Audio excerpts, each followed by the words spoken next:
Let's start. Five,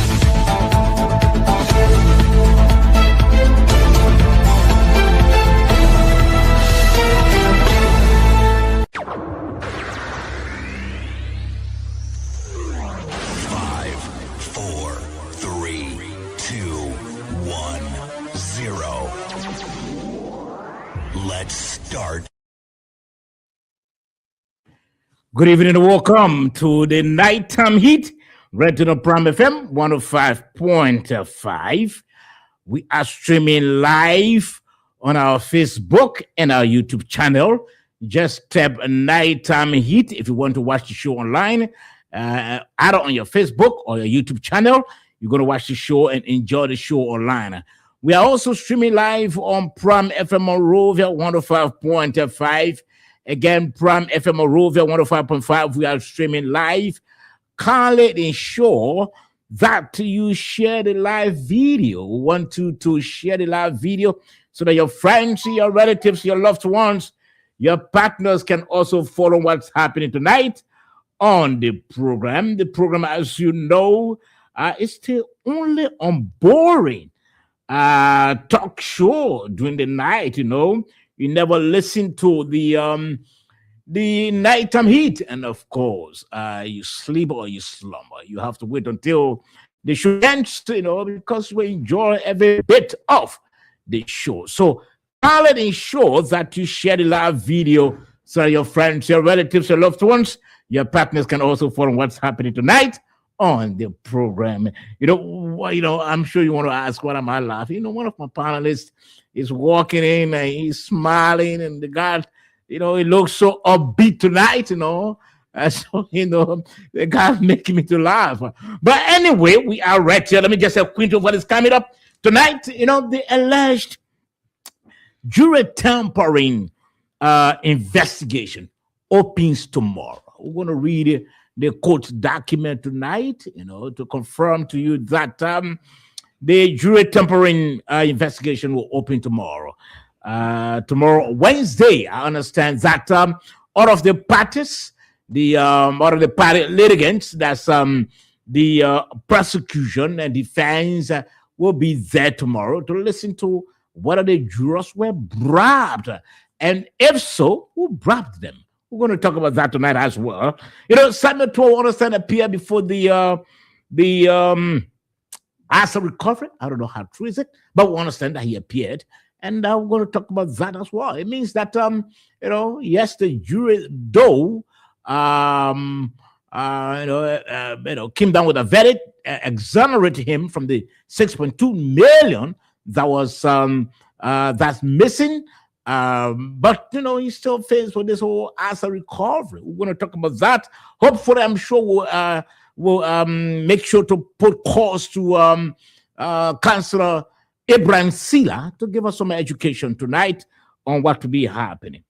The Ministry of Finance and Development Planning, the Revenue Authority, the Central Bank of Liberia held a major press briefing. Well, we don't know why the three of them thought it necessary to sit in a room and hold a press conference with the media. Why did they choose? What did they have to say also? We're going to talk about that tonight. We have the tip with us. The president pro bono ambassador at large, Sheikh Kuyat, very firing, ambassador. Recently he fell in trouble with the House of Representatives. In fact, he appeared. Was it yesterday or today? He appeared, and they asked him to return on Thursday. This time around with the Minister of State for Presidential Affairs, and also with his communication, his letter of appointment. Well, I don't know why the House of Representatives want to see his letter of appointment. He said that they are not sure whether he was nominated and appointed by the president. So we're going to look at that as well tonight on the Nighttime Heat.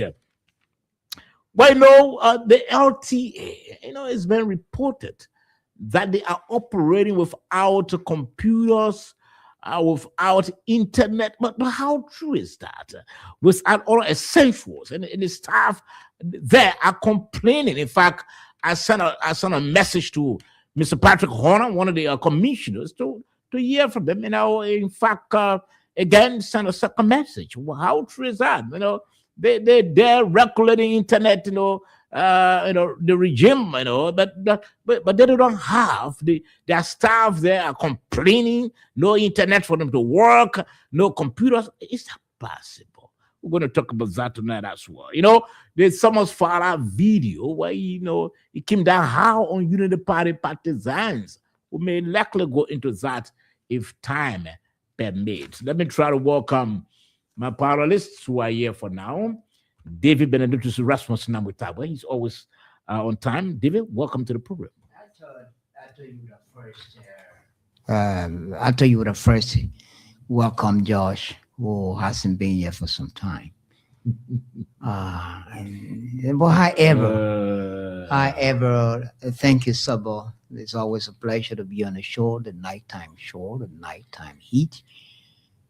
And George, I'd like to say welcome. Say hi. They extend my greetings also to our brother and friend Moses Sandy, somewhere in the diaspora.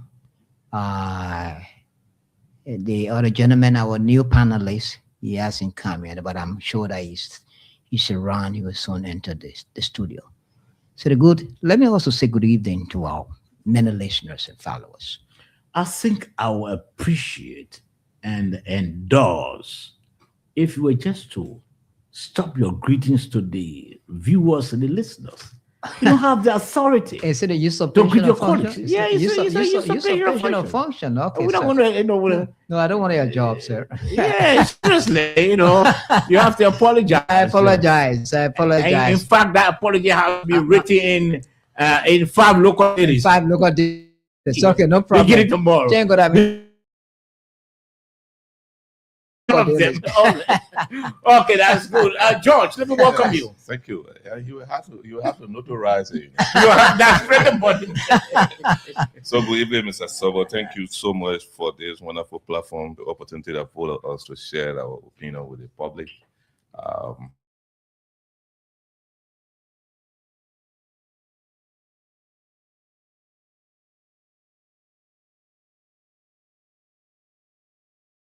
I'm going through a lot of things. Our many listeners will say, thank you, please join us. It is because of you that we are here. And so we need your help to share the show and so that others will be able to listen and follow us. If you see any mistake we're making, you can call in to correct us because we are not infallible. We are people, we are human beings just like yourself. We don't know all, we are in the learning curve. Our technicians, thank you. Yeah. All right, George, and let's again welcome you back. You've been very committed. We understand. Let's also welcome Moses Sandy quickly. Moses, welcome. Yeah, thank you, Saba. Thank you. It's a pleasure to be by. Let me say quickly hi to all of my colleagues in studio. I'm going to take away from you.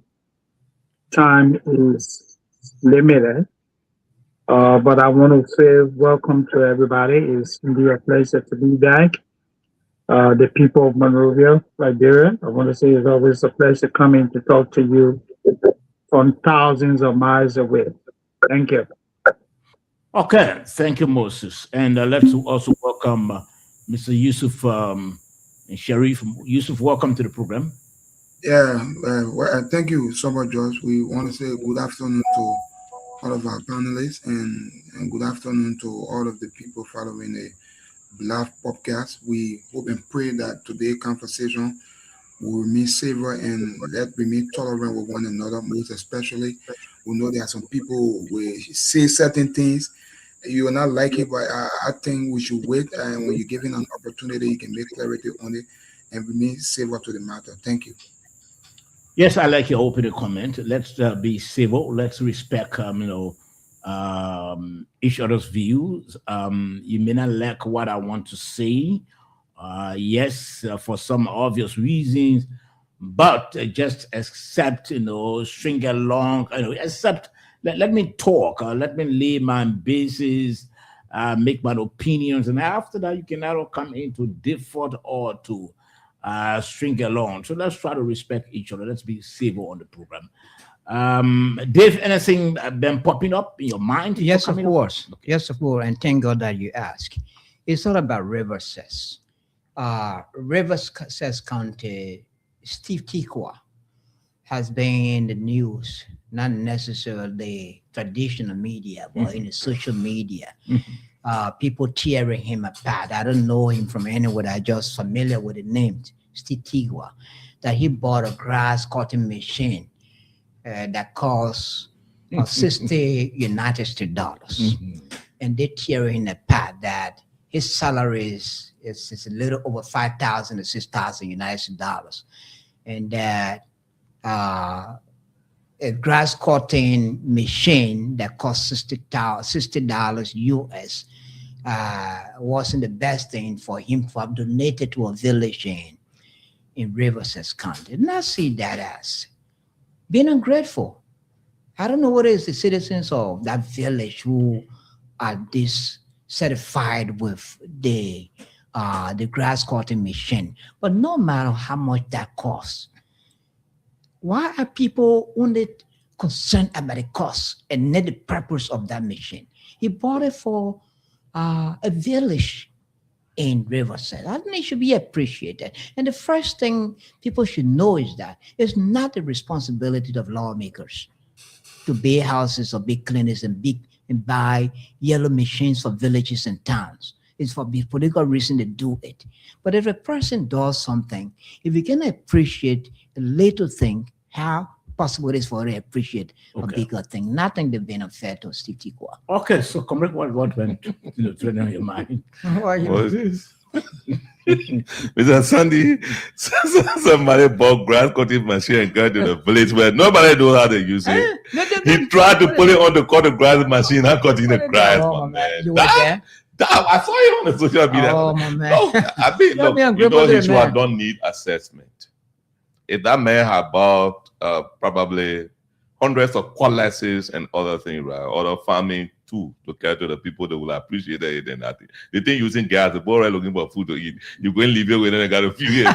So you know, we gotta understand. I mean, it's what he did for his people. But actually, I want to congratulate. I think it's District 5 Representative Gompu Kwaku. There is this representative in Nimba County.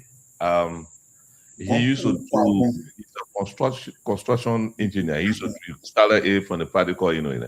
The man in his district, I saw him on social media, a lot of people praising him. See that guy throwing, how to call it, a shovel. Join his people physically. The things he used to do when he was in the village, that's what he joined his people to do. Apart from him giving them money, empowering them to make farm and other, he got involved physically. He and the people. And he the one who replaced now Senator Samuel Koga. Okay, yes. The guy is, he understands his people. So his people are healing him. Oh. While the people of Riverside are condemned. Yeah. So I think he understands his people. That's why he went. He put the spray one side. He put all the coat suits one side. He wore his farming clothes and he went in the bushes with the people to brush, to clean up, to dig the hole. Physically, the people carrying water for him and the same thing they're doing. And, so I think that was more welcoming than some of the people who did. All right, Moses, what's trending? What's on your mind? Before we can go into our major discussion quickly.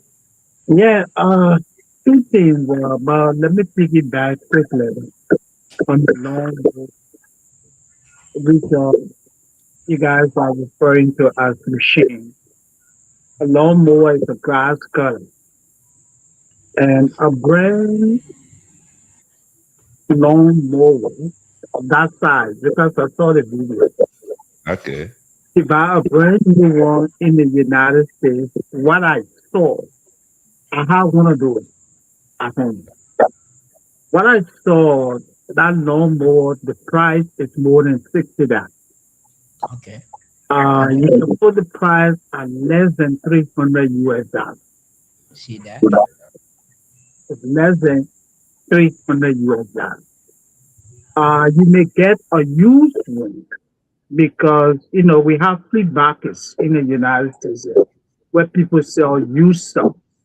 So if the representative went to a flea market and he saw that, then we can say maybe he bought it for $60 or $100 or so, but a brand new one would be less than 300 US dollars. But I agree with George and others who feel that the lawnmower which the honorable board that is beneath him. Making such a donation, it comes across as very minimal. I don't think the people are being grateful for giving his standing in the country. I would prefer if I were in his shoe, I would prefer dishing out, if I have cash, I dish out money to the community. Hey, let's cut grass in the community. I buy the food, I get, buy some classes and stuff like that. Because the lawnmower that he purchased, it has to be maintained. It's not only one use. You got to maintain it regularly. You got to do regular oil change. You have to gas it, and you have to be able to operate it properly. Other than that, it's not going to serve the purpose. So in another word, you are saying that the people are right to criticize him. Absolutely, man. Man, I'm not a representative, but I cannot do it. So what's it on your mind? Let's hear you. So I hope we talk about it today. Yesterday it was on the agenda to talk about what the deputy speaker said about. Yeah, we'll talk about that today. And today I saw a write-off from a strong supporter of the government, George P. Lobo, indicating the same thing as Fala was saying. He said, I think they should focus more on creating jobs in the private sector and to create in small loan for Liberians, most especially the market women, and start to play politics with our people. So I want to talk more about this today. Okay, we'll do that. In fact, we got a few videos that align when it comes to that discussion. So, gentlemen, let's try to get into our first discussion tonight. Our man Desmond we just texted and said he's on his way. He may likely come a bit late. But we are told that the investigation involving the jurors for the purpose of jury tampering. We understand that the investigation will start tomorrow. But let me just read this, and then we can begin the discussion. May 18, 2026. Councillor Augustine Fire, Solicitor General. Councillor Jared D.K. Galawo, Assistant Minister for Litigation. Councillor Richard J. Scout, Jr., County Attorney, and all prosecuting attorneys, Ministry of Justice, Montserrat County, Republic of Liberia. Reference: Republic of Liberia, by and through the Ministry of Justice, plaintiff, and versus Samuel D. Tuer, former Minister of Finance, Councillor Yanti Tuan, former Acting Minister of Justice, Stanley S. Ford, former Director General, Financial Intelligence, D. Moses P. Cooper, former Financial Intelligence Comptroller, and Jefferson Camo, former National Security Advisor to President Awia. Okay, defendants. Citation: by directive of His Honor, Usman F. Fakai, assigned circuit judge presiding First Judicial Circuit, Criminal Court, Montserrat County, Republic of Liberia, sitting in its May term AD 2026, you are hereby ordered to appear on Wednesday, May 20th, 2026, at 9 a.m. for an investigation into alleged jury misconduct, tampering, filed on oaths of affidavit by 3 individuals who served as jurors in the above entitled cause of action. 3 individuals who served as jurors. Let's try to underline that. They filed the action. Meanwhile, the summons for the hearing of the motion for new trial is hereby suspended, pending the outcome of the investigation. Kind regards, J. Amos F. Okay, Boa, clerk of court. Now, gentlemen, the investigation opens tomorrow. Before then, the speculations have been very rife that jurors were tampered with. In fact, even the CDC accused Mr. Amos Tuer, and Mr. Tuer reacted that the CDC was bereft of propaganda ideas, and he indicated that there's a need for investigation. Now, the issue will be looked into tomorrow for jurors to be investigated. And what makes this very, very important is that 3 of the jurors who served, they are the ones who filed the complaint. That all of them were bribed, in another word. Let me begin with you this time around, Mr. George Kennedy. Then the question is, what is expected tomorrow, you think? Especially when 3 of the jurors who served made the complaint. Thank you. First of all, before I start my input, I want to announce that I'm an Arsenal fan. And as we speak, I just won the Premier League. Congratulations. Bournemouth just did a job for Arsenal. We can even lose the last game. Your good friend, Tabo, congratulations. So congratulations. Your good political friend. So to the issue, right? Look, it's going to be dramatic tomorrow. That the first thing to speak about the human interest aspect. It's going to be dramatic. But the most serious part is that for the jurors alleging to prove their case. And that's what the law is all about, in my opinion. It is easier to make allegation or to levy allegation. Mm-hmm. It could be very difficult to prove if you're not standing strong. They say you should prove your allegation beyond a reasonable doubt. Mm-hmm. And, so we are going to see, because the matter is in court. We have not seen the evidence, but we are hearing that there were phone conversations, there were parties held, celebrations held, parties held during the sequestration of the jurors, and after the case, and there were victory parties held also by some of the jurors after the case. Let them prove their case. And one of the persons I heard was one of the jurors.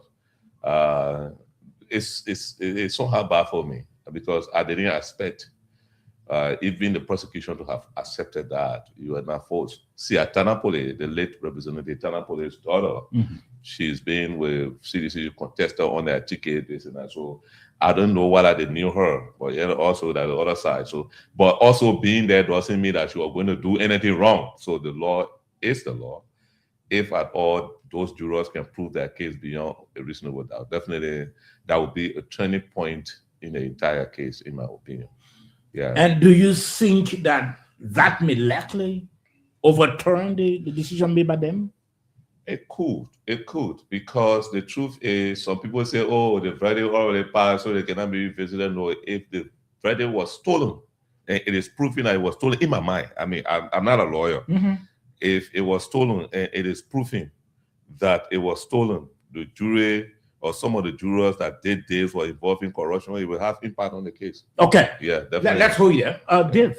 Yes, you know, I made an inquiry when I met a lawyer today that with hearing about jury tampering and why, if it is proving that indeed the jurors were tampered with, is it possible that the case can be revisited? He said yes, that a case can be revisited. It can be a retrial if it is proven beyond reasonable doubts.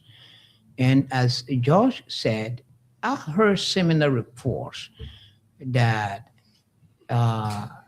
there was jury misconduct, you know, during their sequestration. The jury misconduct, with people, you know, having conversation with people outside the building, and whoever they were having conversation with, you know, these are the claims their colleagues are making, the three persons are making. Now the ball is in the court of the three jurors who are raising these concerns, who are making this kind of allegation to prove their claims. Also heard of documentary evidence that they have.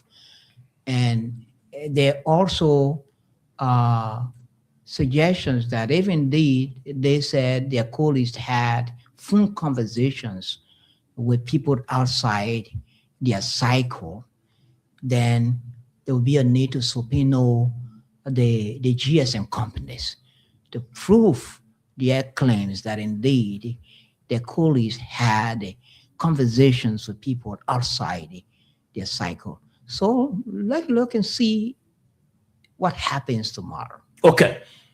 Yusuf, let's get your opening comment on this. So what I think about what will happen tomorrow is that I think Yusuf, you off. You getting me? Yeah, come. What I believe tomorrow will happen is that first of all, there will be investigation launched into the actions. If any of those jury will be tampered with, according to our law, because before you become a jury, you swear an oath to protect the Constitution. So automatically, I believe there will be punishment for that jury. But with precedent case, I'm not saying that to say Twe and the other folks that were acquitted will be recalled. But like I always maintain, sometimes it is good that some of these things happen for educational purpose, so we can see what will happen if the Supreme Court can overturn the acquittal, non-guilty decision of Twe and the other. We'll wait to see that. But I believe an investigation will be launched tomorrow. If anything that goes wrong within the process, automatically those jurors that were involved in taking in Barry, the law got a position for them. They will be prosecuted. Okay. Moses? Well, this is very interesting. As I speak to you right now, I'm sure the preeminent accused of the man who was not found guilty, Samuel Twe, I can tell you, you know, right now he could be a little bit stressed because it is established legally through documentary evidence that people were tampered. There was misconduct, and if that allegation points in his direction, then the law provides that the verdict can be overturned and the case will be retried. That will not be double jeopardy. It will not. It will not be double jeopardy because the court will establish that there was a crime committed. However, you know, so what the concern I have is that when the verdict was handled or when the court ruled, we all, you know, especially the government folks, they said justice was fair. We said our criminal justice system is working.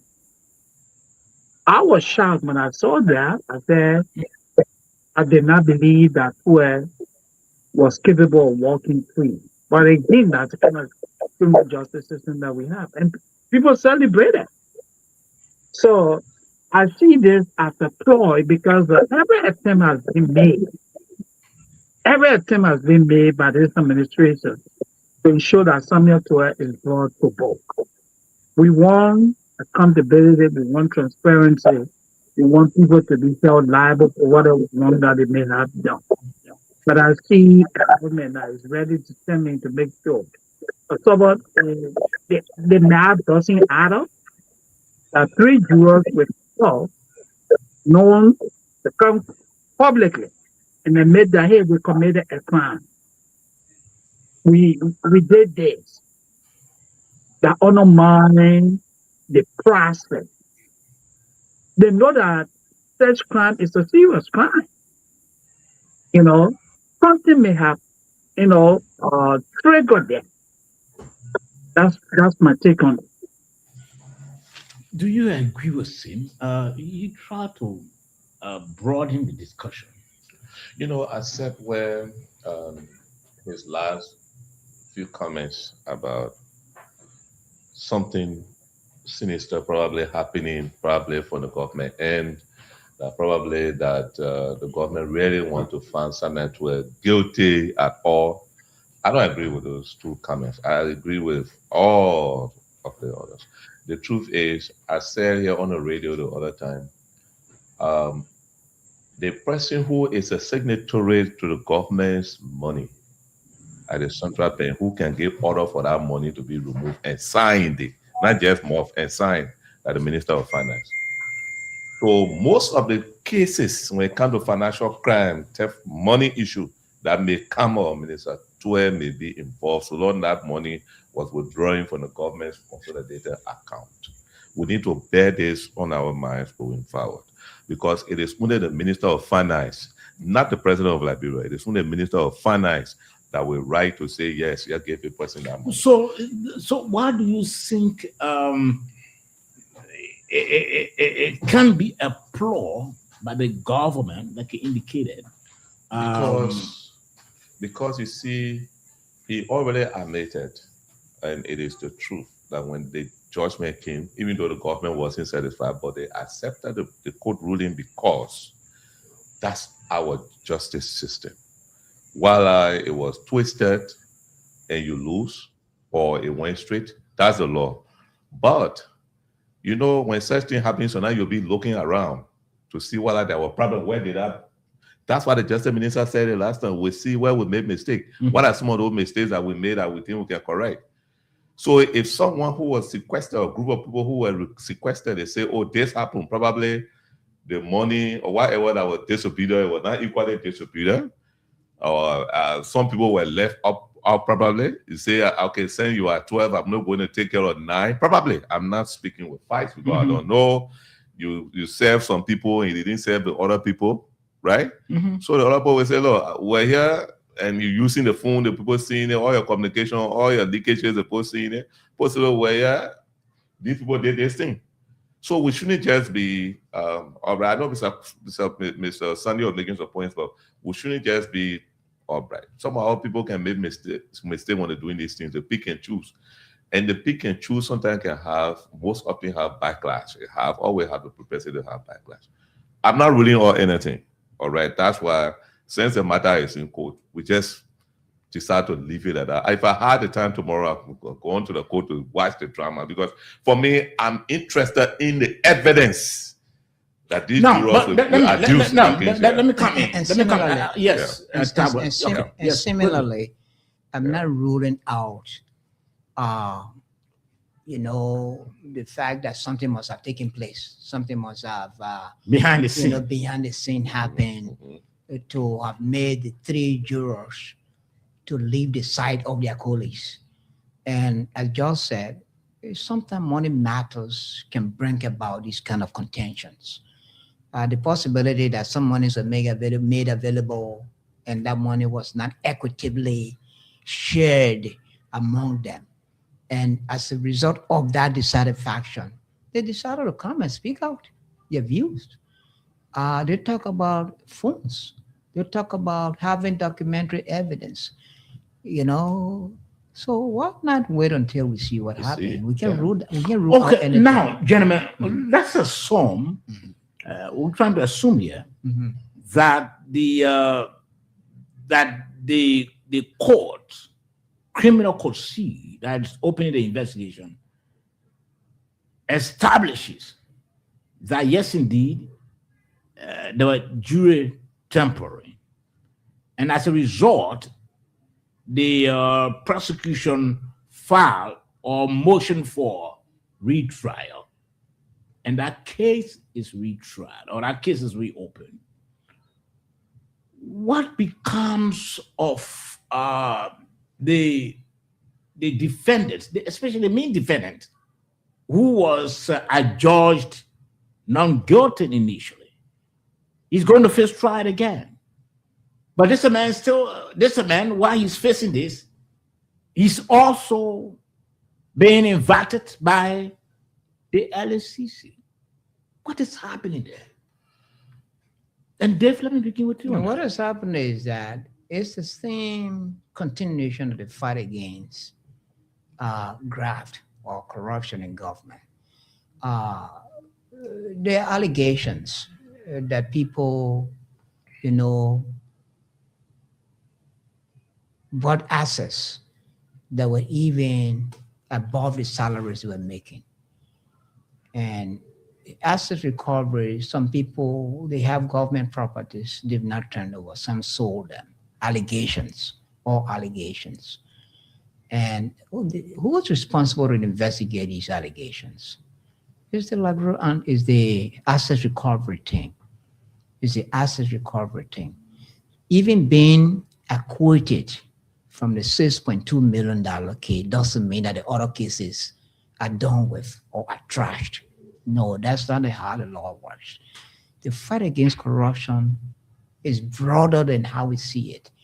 There are concerns about 25 million movement exercise, the accounting for questions all around the place. So even if we wins the $6.2 million case, somebody may bring, the government may also try him for the $25 million. What did he do with it? I said the mob of exercise money. And Moses says something about a plot By the government. To, by all costs, indict someone to it. If government has such an intention, is the government that is in charge of everything? Even I guess the chief justice was appointed by the government, right? By the president of the Republic of Liberia, Joseph Walker. If government has a plot to indict someone about all costs, you think the case would have ended the way they ended?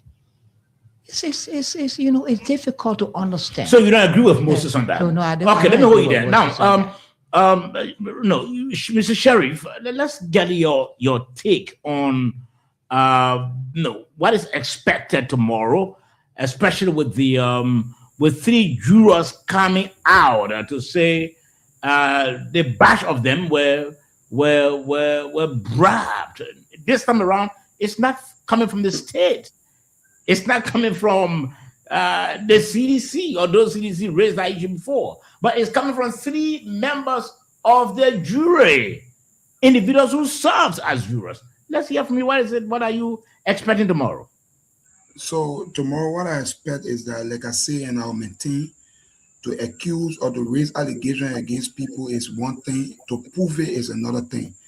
So what I expect tomorrow, I expect the court will do the honorable thing and to see how best they can fish out those who were manipulated in this process. This is what I expect tomorrow. Okay. Now, Moses, you spoke initially talking about a plot. Are you saying, Moses, that it is not possible for 3 members of the jury to come out and say, look, what we are hearing in the public is actually truth? I mean, we're tempered. Is it not possible? Does it have to be induced by the state before that happens? Well, look, so Mhm. I'm always being a rational being. I'm being a human. And let's look at it in a broader context. Bribery is first degree felony. It is a crime against the state. So a group of people selected to serve as jurors honor oath.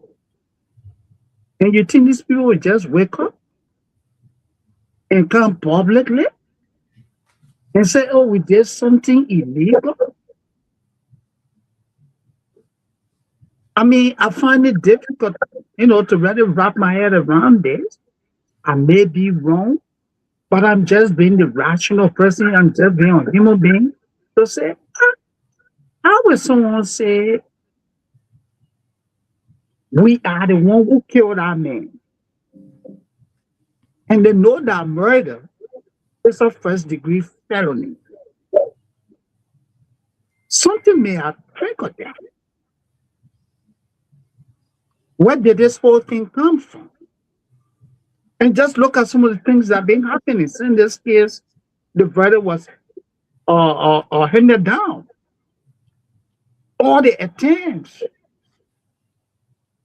I want to see Samuel to a prosecutor. Every one of us here want to see those people who did the wrong thing be held accountable. But what is going on here? That's a question that I have. That's a concern that I have. Okay. And this is Yes, and, Moses. and, Okay, and, Dave. and this is the point. Moses and perhaps others monitoring the show, I found it difficult to believe that 3 jurors will come up to say that people tampered with them, because it's very rare for people to admit. Mhm. It's something rare in our society, a society of dishonesty and mischief. So people don't believe it when it happens. But there are people who have consciences.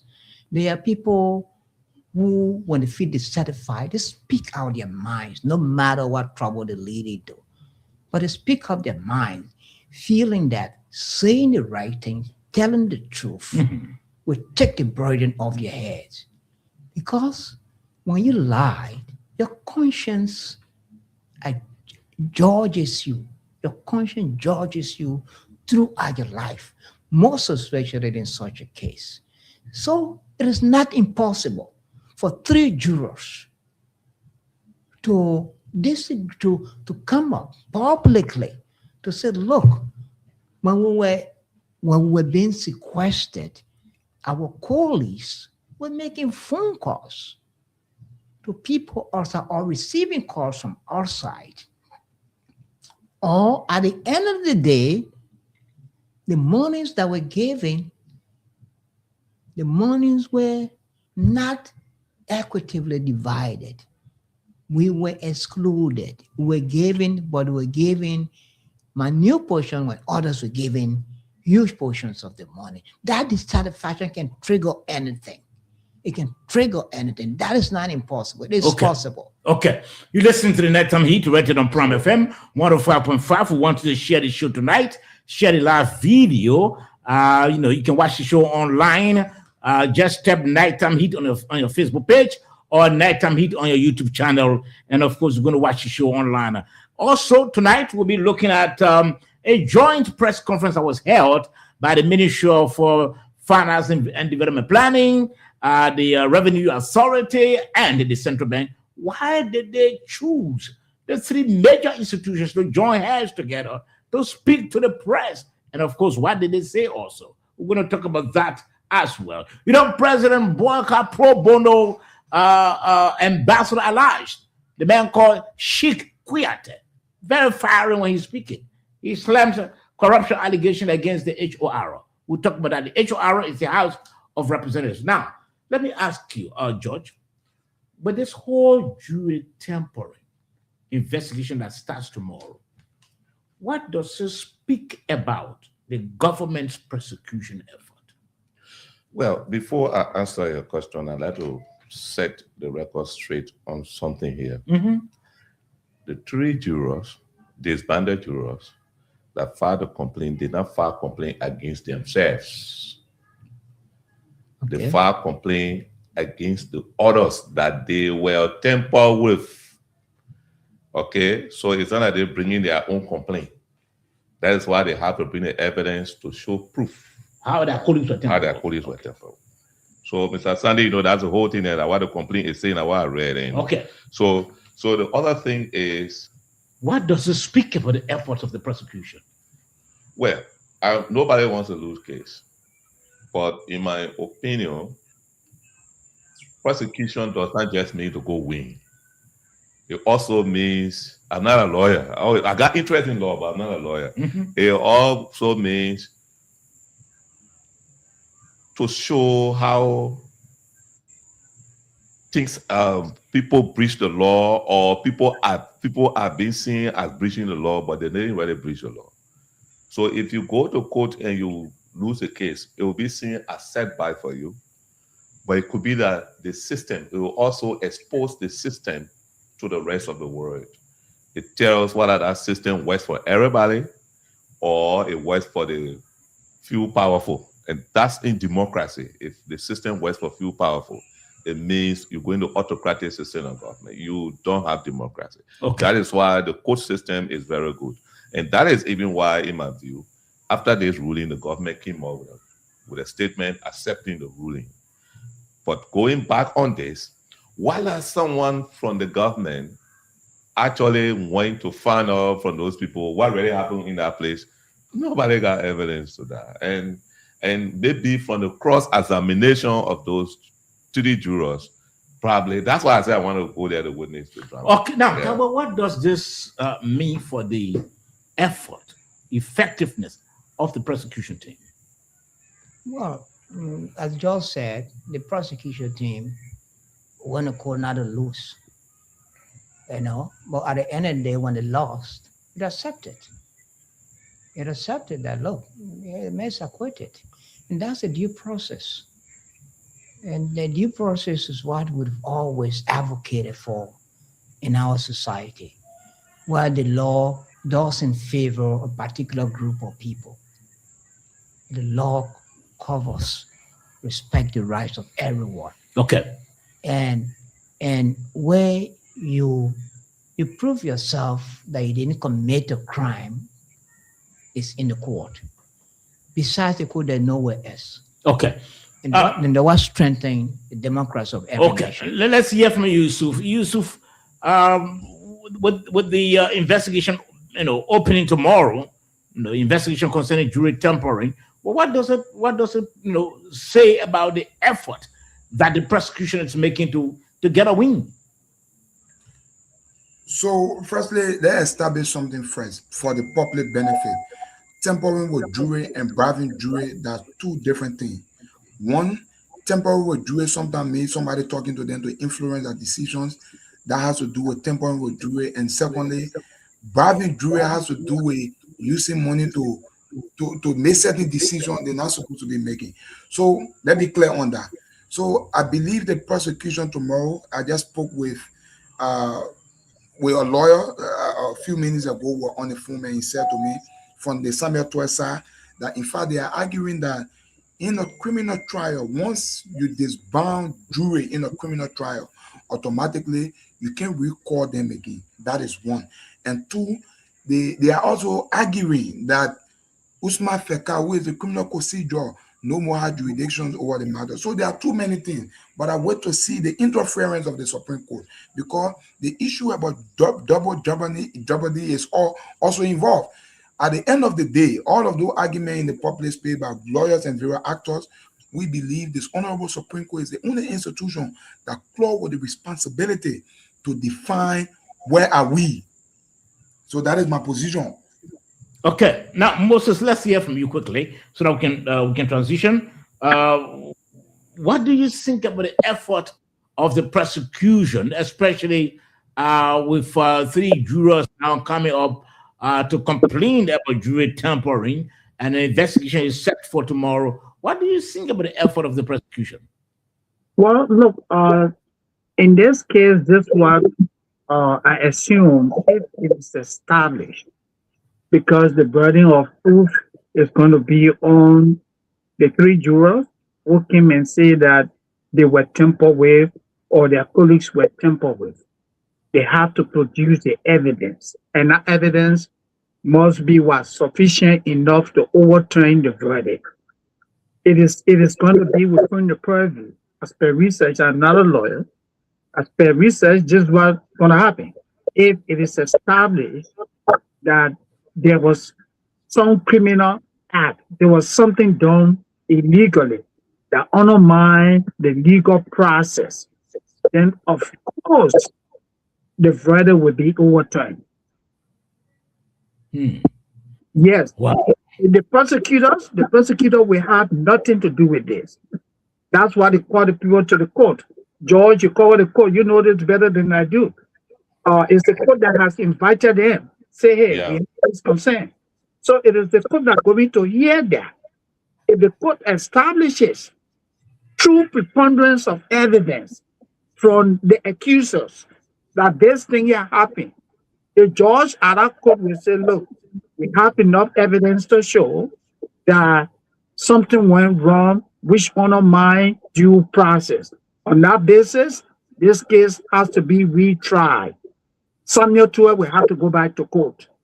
That's not double jeopardy.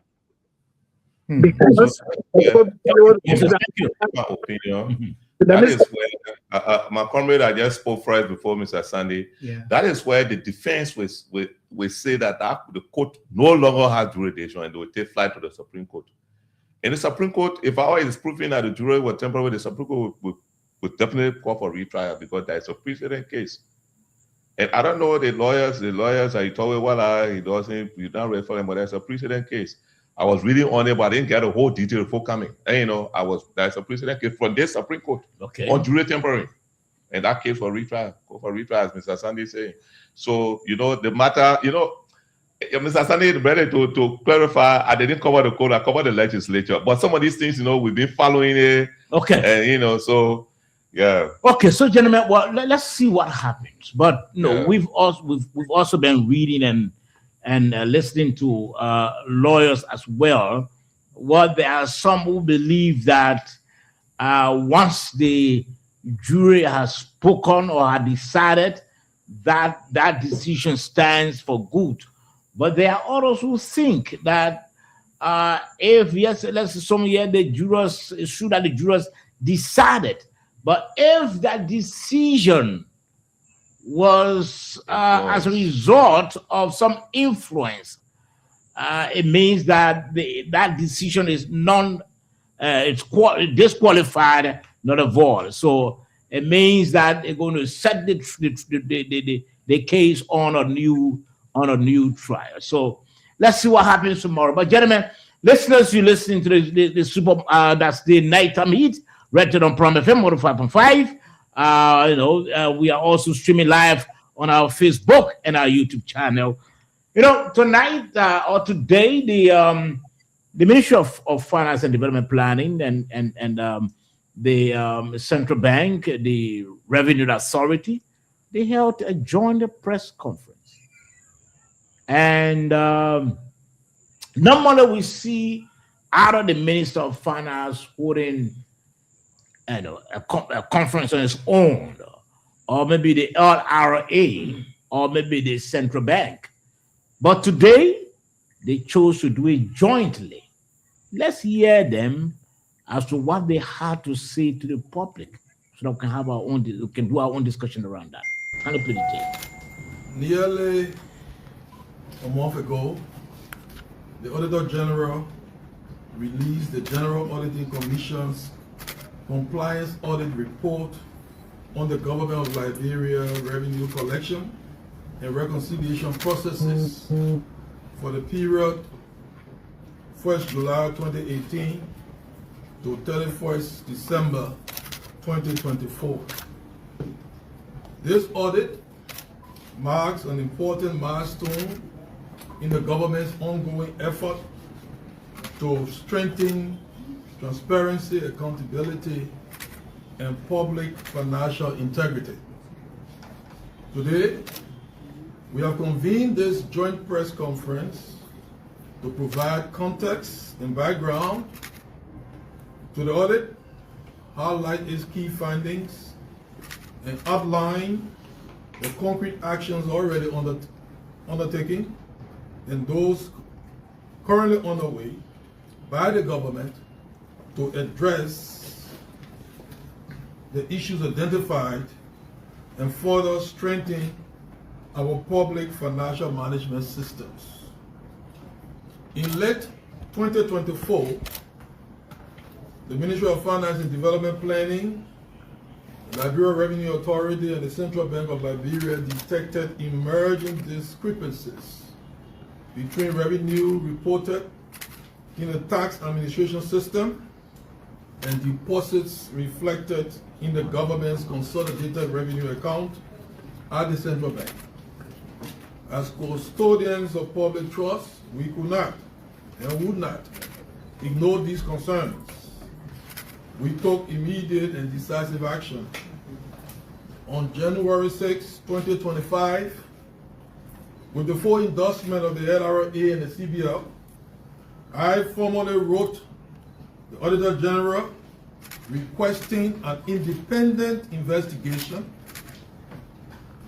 into the variances between the tax administration system that we call TAS, the tax reported revenue, and actual deposits as at December 31st, 2024. In that letter, I stressed the need for a full, impartial review to determine the source of the discrepancy and strengthen the integrity of our national revenue chain. The Auditor General informed me that the GSC was already in advanced stages of an audit covering the period 2018 to 2023, and that given the sensitivity and potential risks associated with such review, the GSC had been proceeding meticulously and cautiously. The Auditor General welcomed our request to extend the audit period through 2024, recognizing that including the most recent fiscal year was essential for a complete and credible assessment. Although we initially expected the audit to be completed by May 2025, the GSC requested additional time to ensure a thorough and professionally executed review. We respected that request because a credible audit requires diligence, independence, and technical rigor. The audit report highlights several critical issues that require immediate attention. Among the most significant findings were discrepancies between revenue recorded in transitory bank accounts, TBA, held at commercial banks, and the general revenue account at the Central Bank of Liberia. Discrepancies between revenue recorded in the tax administration system TAS and the general revenue account, GRA, at the CBL. Variances between bills and payments in the automated systems for customs data, ASECUDA, and the Liberia Integrated Tax Administration System, LITAS. Discrepancies between revenue receipts recorded in ASECUDA and those recorded in the tax administration system, TAS. Unauthorized withdrawals in transitory bank accounts held at commercial banks. Irregularities associated with reversal transactions in transitory bank accounts.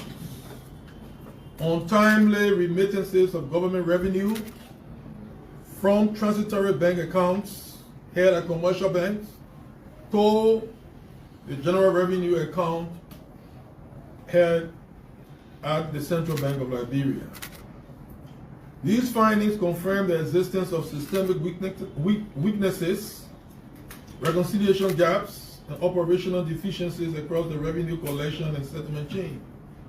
We have reviewed and endorsed the audit's recommendations.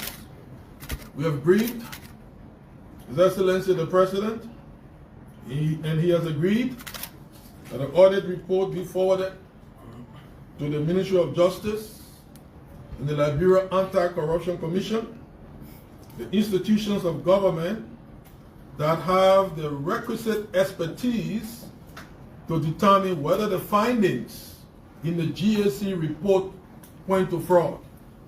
And if they do so determine, to take appropriate actions to bring anyone found culpable over the 7-year period of this audit, anyone found culpable of defrauding the government, to bring them to justice. Meanwhile, even before the finalization and release of the Auditor General's report, we began taking measures to tighten controls and make our system more robust and reliable. These actions include the following. The MFDP and the CBA worked with commercial banks to revise banking agreements governing transitory accounts and revenue sweep timelines to strengthen accountability. Commercial banks are required to submit daily sweep reports to the Ministry of Finance and Development Planning and the Central Bank of Liberia to improve monitoring and reconciliation of government revenues. The LRA deployed the automated system for customs data as a CUDA at major customs and border locations to automate customs processing and reduce manual interventions. The LRA is expanding the Liberia Integrated Tax Administration System across regional tax offices to strengthen domestic tax administration.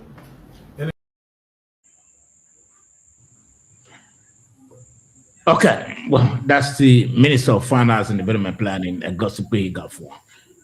He spoke there at a joint press conference held by the LRA, the Ministry of Finance, and the Central Bank.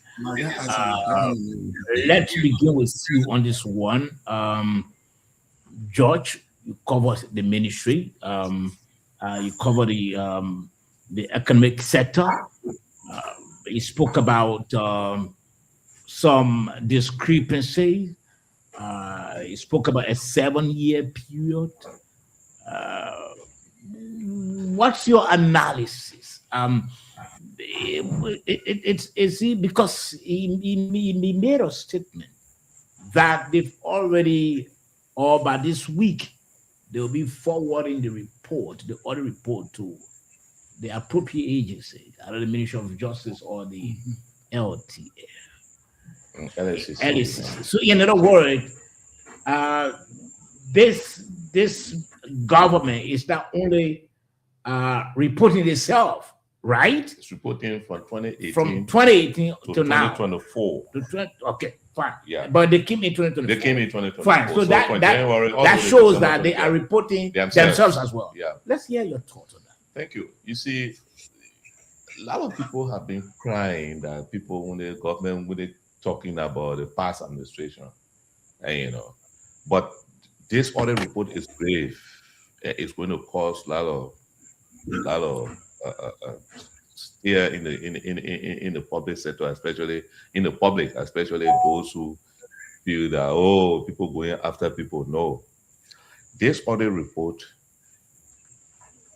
according to the Minister of Finance, who is the head of the government fiscal arm, he said unauthorized withdrawals of funds were made from government of Liberia's transitory account at commercial banks.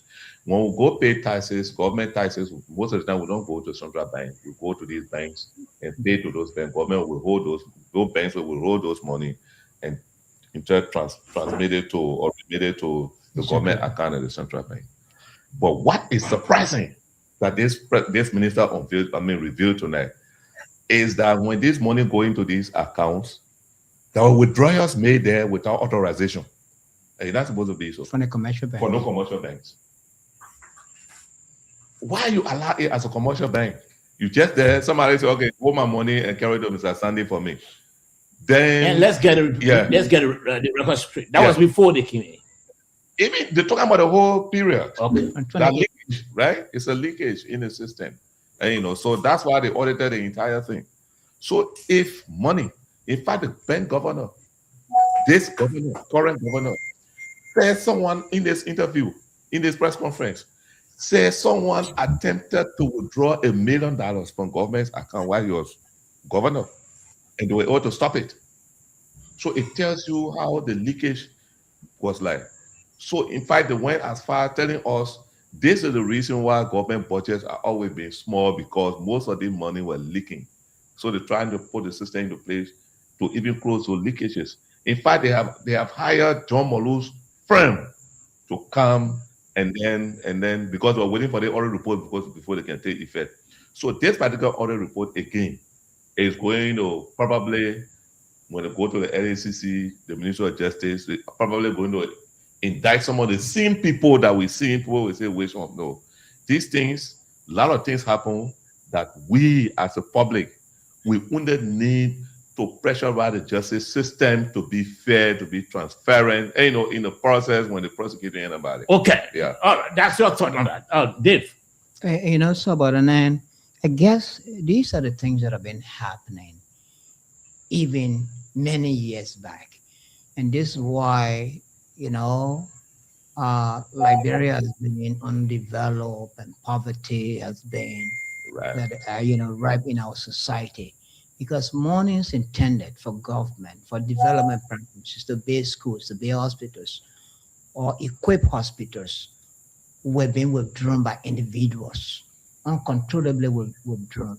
And from what I heard from the Minister of Finance, that tells me that the system is not being put in place. The financial management system is being strengthened. The need for transparency. Where there's this money that you pay your tax, I pay my tax. But where does the money go? That song, yeah. That song, yeah, it reminds me of the yeah. song. That means, people have been paying taxes. The monies are being kept in banks. But individuals with influence go and use their influence and withdraw those monies. Now that it has reached a point, we have a government that has decided to put a system in place. And what George says is very important. The public, instead of backing people who have been accused and going to defend them in court, showing up in numbers to say, because the carry George Kennedy the court is our partisan, is our party leader, we're going to the court ground to cause problem. That's not an issue. I think what as citizens we should be doing this to mount pressure on the justice system, to be transparent, to be fair, no matter who's involved. Okay. And that's how other countries are prospering today. Okay. So that's your thought on what the That's Minister my of thought, Finance said. yeah. Okay. Yusuf, let's hear from you. Mr. Sheriff? Okay. It seems that his internet is... So Yusuf, yeah. Okay. Like Big Brother George has said not too long, I think it is very, very important that this audit take place, for the fact that the government will even be auditing themselves.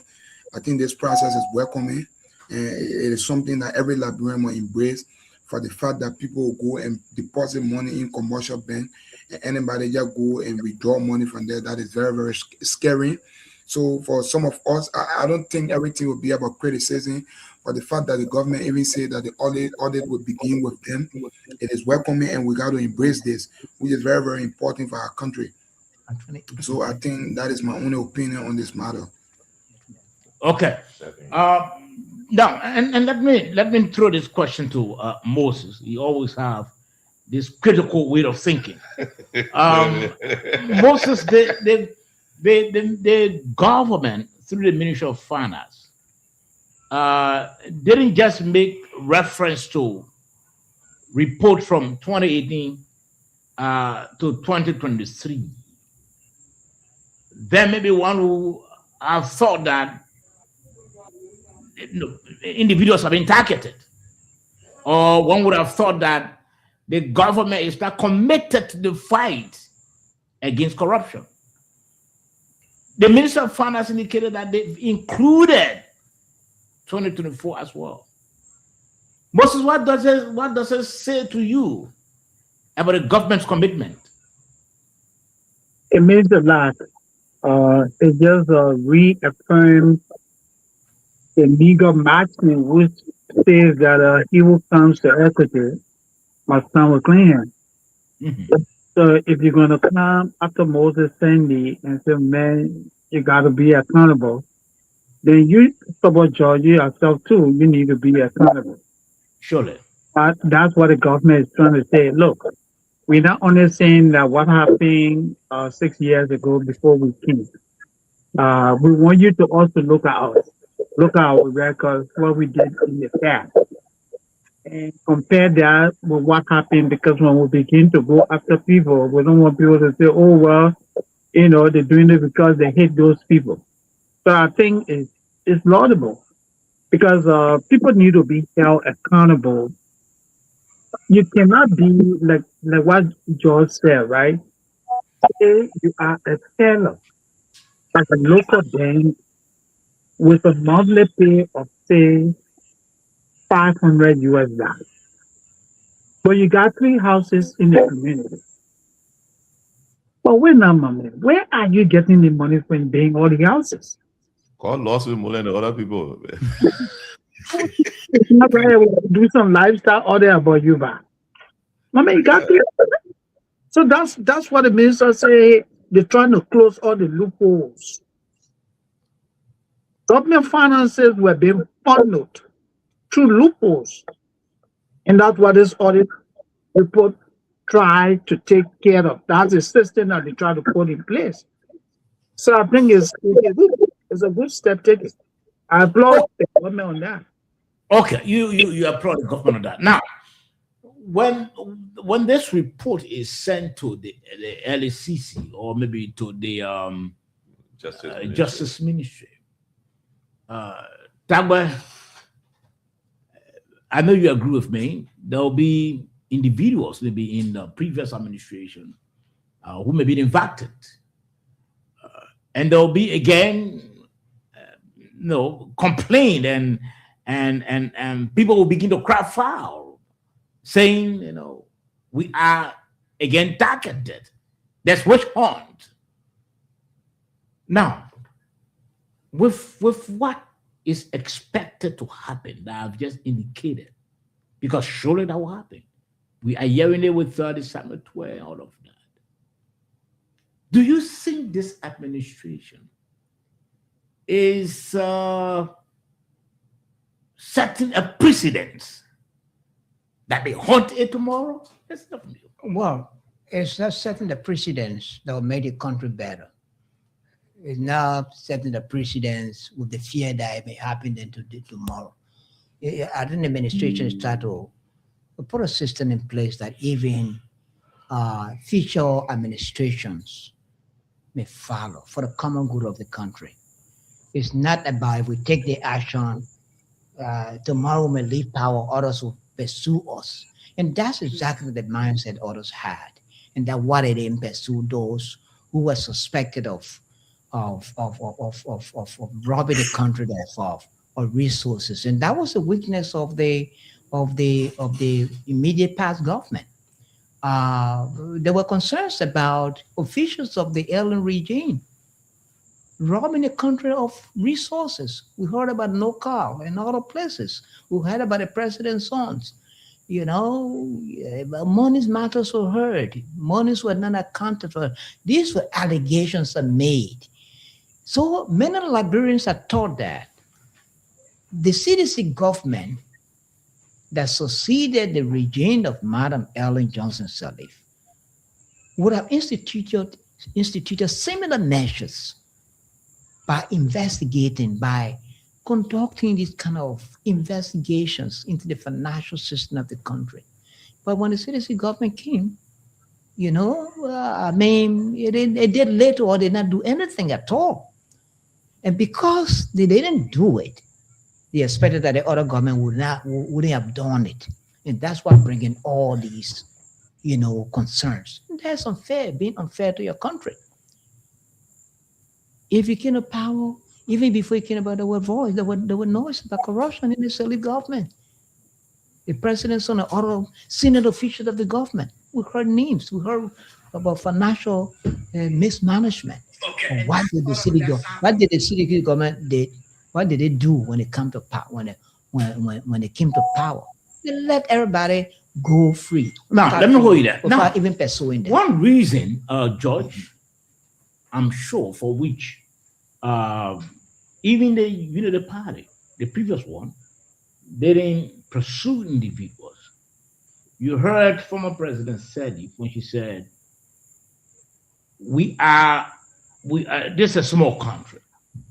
We are related. We are interrelated. Yes. Sedi said that. Oh yeah, we have said that too.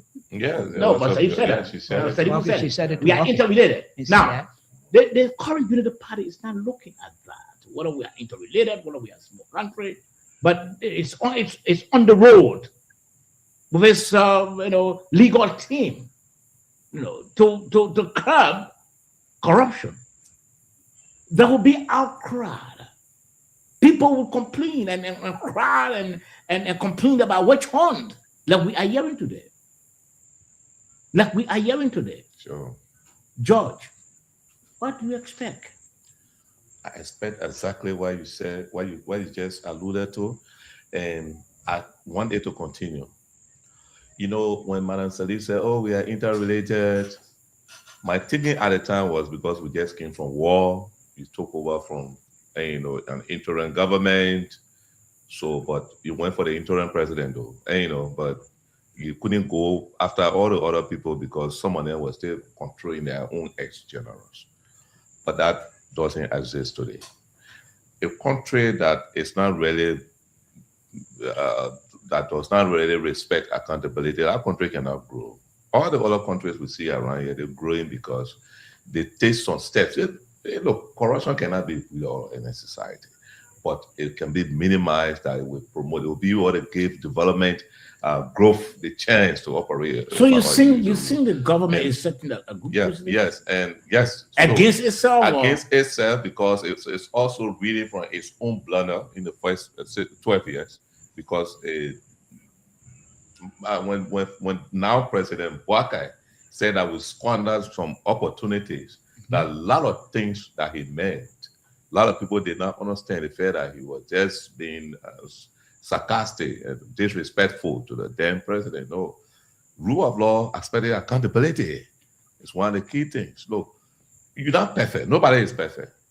But if you base your system on accountability and you try your possible best to pursue accountability, you will see your country will start developing.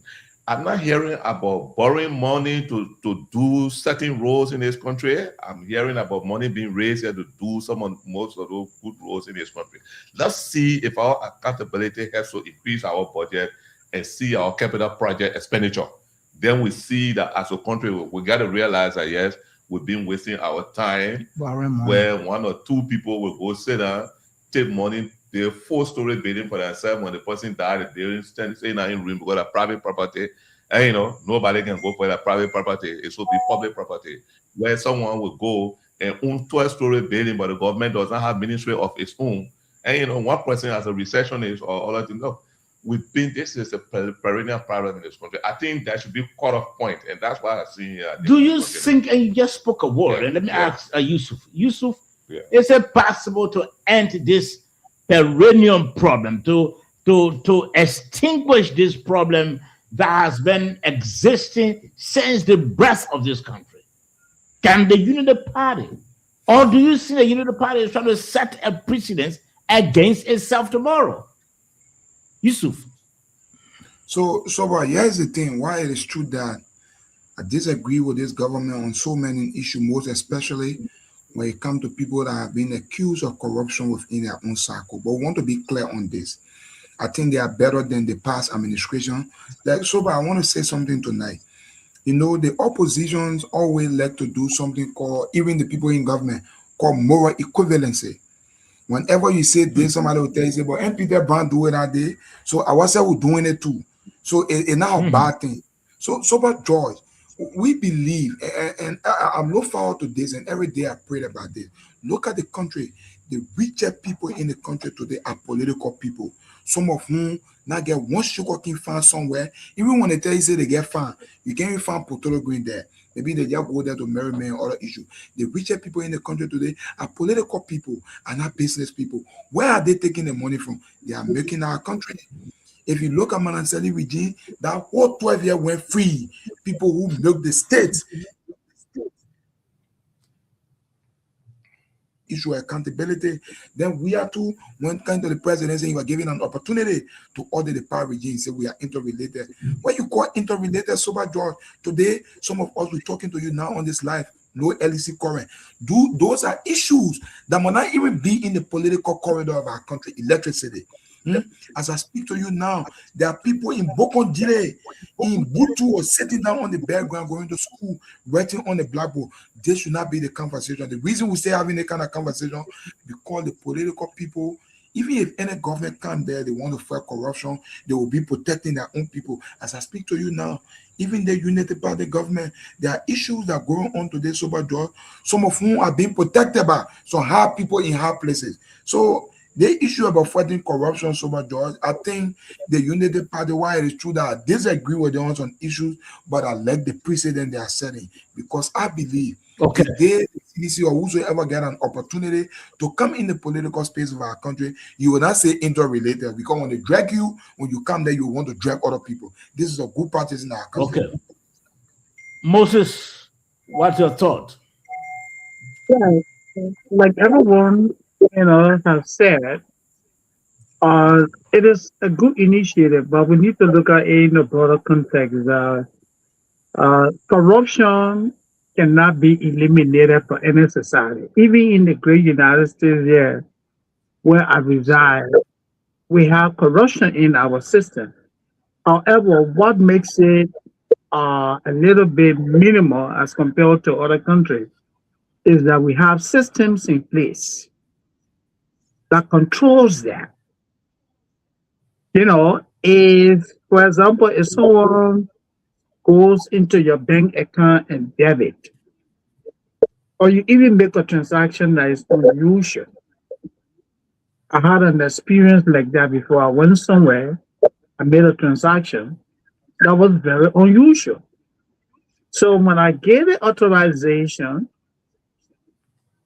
the bank declined the transaction. So then the company said, oh, the transaction was declined. I said, no, it cannot. I said, no, your bank declined. So I called the bank said, yes, it was unusual that a such payment will be transferred from your account. So, okay, yes, I give the permission. So I'm saying this to tell you that the people have systems in place to correct it. And that is what we want to see happening in Liberia. If someone try to go into someone George's account and transfer money, the system will be able to say, no, that is not someone George. That's what these people are trying to do.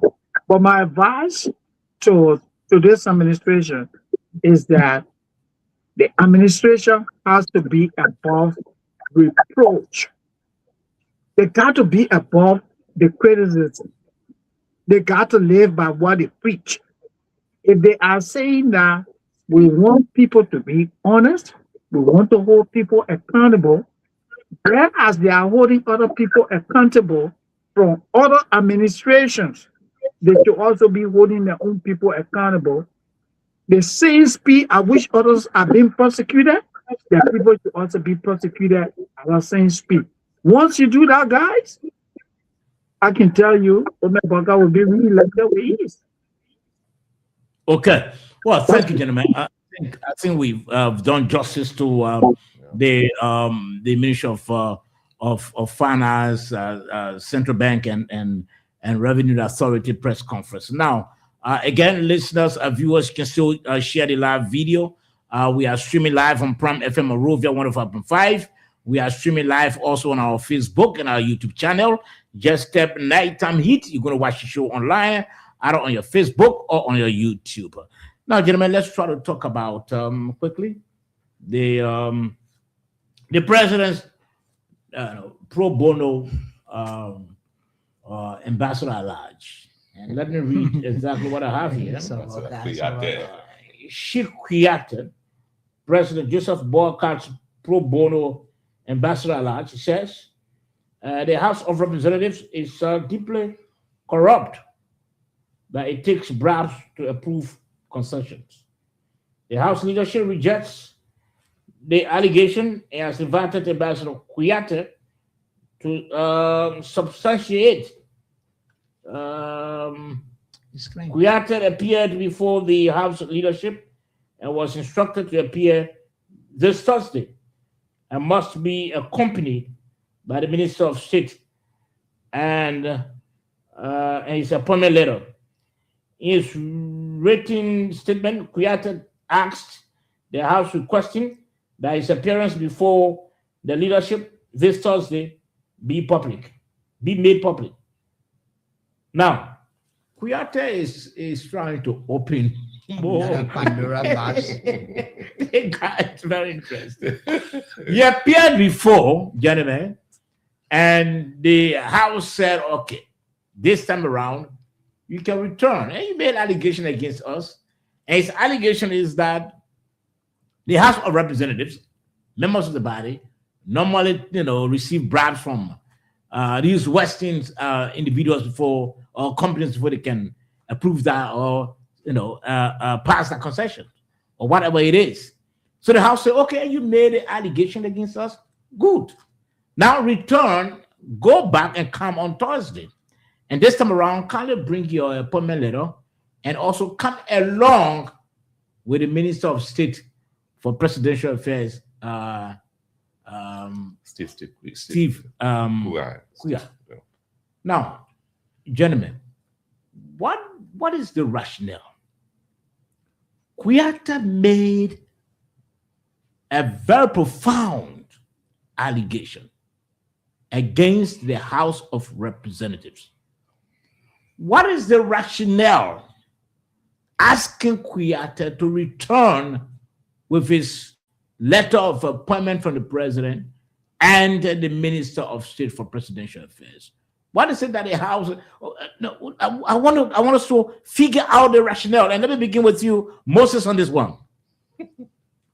Look, I mean, somebody got me cracking real hard.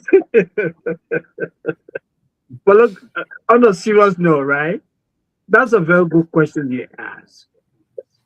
What the House is asking for is completely immaterial to the allegation that this man made. The man said the House is reportedly corrupt. The ambassador was never appointed by the legislature or the House of Representatives. So why are you asking for the mayor appointment letter? The mayor is part of a different branch of government. He's not a supervisee of the House. So you need not worry whether this mayor is operating illegally or legally. What you need to worry about is, my man, do you have the evidence? Please bring your evidence. Why are you telling the man to take the Minister of State with him? I don't see the necessity, honestly, guys. I don't. The man spoke as an individual, deal with him as an individual. If the man cannot prove through evidence that the House is corrupt, the man can be held in contempt for bringing the integrity of the House into public disrepute. Forget about whether, he's a whether he's illegal or not. Deal with the issue before you. That's my take. That's not okay. That's your take. That's your take, Moses. And let's go further. Let me ask you this question before I leave you. Kuyateh is also asking, since that you want my letter of appointment, you also want me to come along with Minister of State. I want the hearing on Thursday to be made public. Do you think Kuyate is there any justification for that? He doesn't trust the House. And if he a public discussion or public hearing, we're actually giving the opportunity to make his case, as compared to behind the scene or behind closed doors. That's why he Okay, now, Moses, thank you. Now, let me come to George. George, do you think, because Kuyate is making, he made a request to the House of Representatives after he was asked to bring to allow the Minister of State to accompany him and also his letter of appointment. He also wants the Thursday hearing to be held, to be made public. Do you think he has more revelations of corruption involving the House for which he wants public hearings or what? First thing, before I go there, first I will speak to the question first, then I come out the list on premise. It is his right. In this case, he's considered defendant, and he is not a member of the House, right? So his right should be given to him if also he wants public hearing. I mean, the hearing not to be hearing in close to. Yeah. But the truth here is, I share Kuyate's frustration. I've been listening to his speeches in recent time. He feels that concessions signed by African countries, that foreigners come to sign with African countries, Africans don't benefit. Those concessions are the new colonial system that the Western people use to stagnate the growth and development of Africa. He cited Liberia as an example. When he spoke in Europe, they feel there with some European parliaments or other parliamentarians or other people. And he cited Liberia as a case study, some of the concessions in there. He believes that the legislature passed these concessions. And now he came blankly, saying the House, I believe by how he said the legislature, like they can say the judiciary is, this and that. He wouldn't have gone through all of this. But as Mr. Sunday said, I don't see any reason why the guys want the Minister of State in this matter. You can ask the man to bring his letter of appointment. Simple, he will bring it. Because you, the members of the lower house, you don't have confirmation power. Confirmation power lies in the Senate. It's a power. Only the Senate can confirm. If you have any problem with any appointee, you can only speak through your colleague in the Senate to either confirm or reject. But when that person is confirmed, you can cast vote of no confidence as well. But vote of no confidence most of the time they are just. So we have to make a statement against the House, not the Minister of State. He should be invited to defend himself. He can be asked to bring his letter of appointment. You don't even have to ask the president until you should have, heard from him, the fight. If by anything, you cannot speak to the appointing power. Yeah, that's it. So, I don't think they should have even talk about the Minister of State. Now, so the second part of the question I ask you, he's asking for a public hearing. It is his right. Do you think he has more revelations on corruption? I believe so. Probably, when he spoke in Europe, if you are listening, the white guys, some of that, they gave up. Because the way he spoke, he was very direct. And you gave that man that public hearing, he could say a lot of things. You want to put him in jail. I think he's prepared to bear any consequences. So you just spew what he wants to. Yeah, consequences for this cause, that these concessions are not doing anything for Africa and African governments. Some have been arm twisted or corrupted to do it, to sign these concessions. He believed that his belief. I listened to him clear. So okay, let me before I come to you, Dave. Let's try to listen to Kuyate when he spoke once.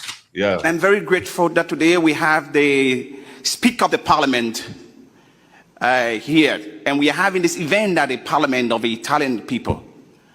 We want to say to you, that Africa is a continent of nobility. Africa is a continent of dignity. Africa is a continent of sovereignty. Our problems in Africa have not been Africans. Our problems have been the Europeans. You came in the name of colonizations. We accepted you as our brothers, and we embrace you as one people. And you took our natural resources earlier without any concession, and later on gave our independence. And you do something called concession. Africa problems today is concession. Every concession agreement signed in Africa are against the African people. No agreements, whether in agriculture, whether in the mining sector, whether in oil and gas, in every sector on this planet, every concession between Europe and Africa has been win and lost. Win to Europe, lost to Africa. We are using this platform, as you have come to listen to us, that Africa wants to breathe. Africa wants to showcase a potential.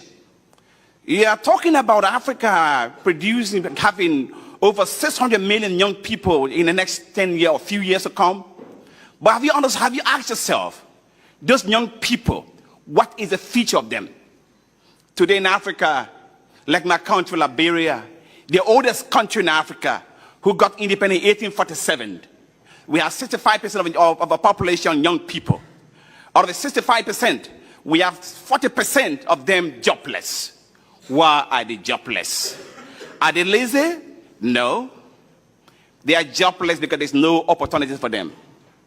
Every concession agreement that has been signed in Africa, in Liberia, have been for the foreign investment and against the Liberian people. On behalf of our Okay, now this kind of man speaking in that international forum, and he's speaking with his conviction. You see, when they gave him public hearing on Thursday, what did that, David? Let's hear from you. You know, I guess what are the deals is his annoyance is about how the concession agreements have been benefiting African countries, particularly Liberia. We've heard about concession agreements being signed. But where are the proceeds of these concession agreements? Why aren't they triggering down to the ordinary citizens? Why the proceeds from the concession agreements not helping to improve the livelihood of the ordinary? But I think it's from that angle he's speaking, from that frustration he's speaking.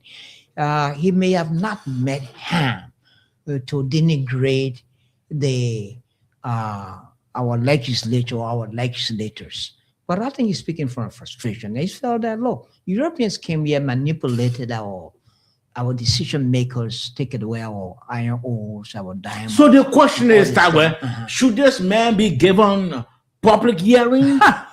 This man who's speaking like this. Will he not open more kind of rooms or what? What is your fear? I think if he wants, look, I think he's thinking that you feel more insecure, more secured, in a public hearing than in a closed door. Now, another thing again is that, look, if you give him a chance, he's coming. He's a man who confidently spoke to Europeans in a European parliament. What's about a Liberian parliament?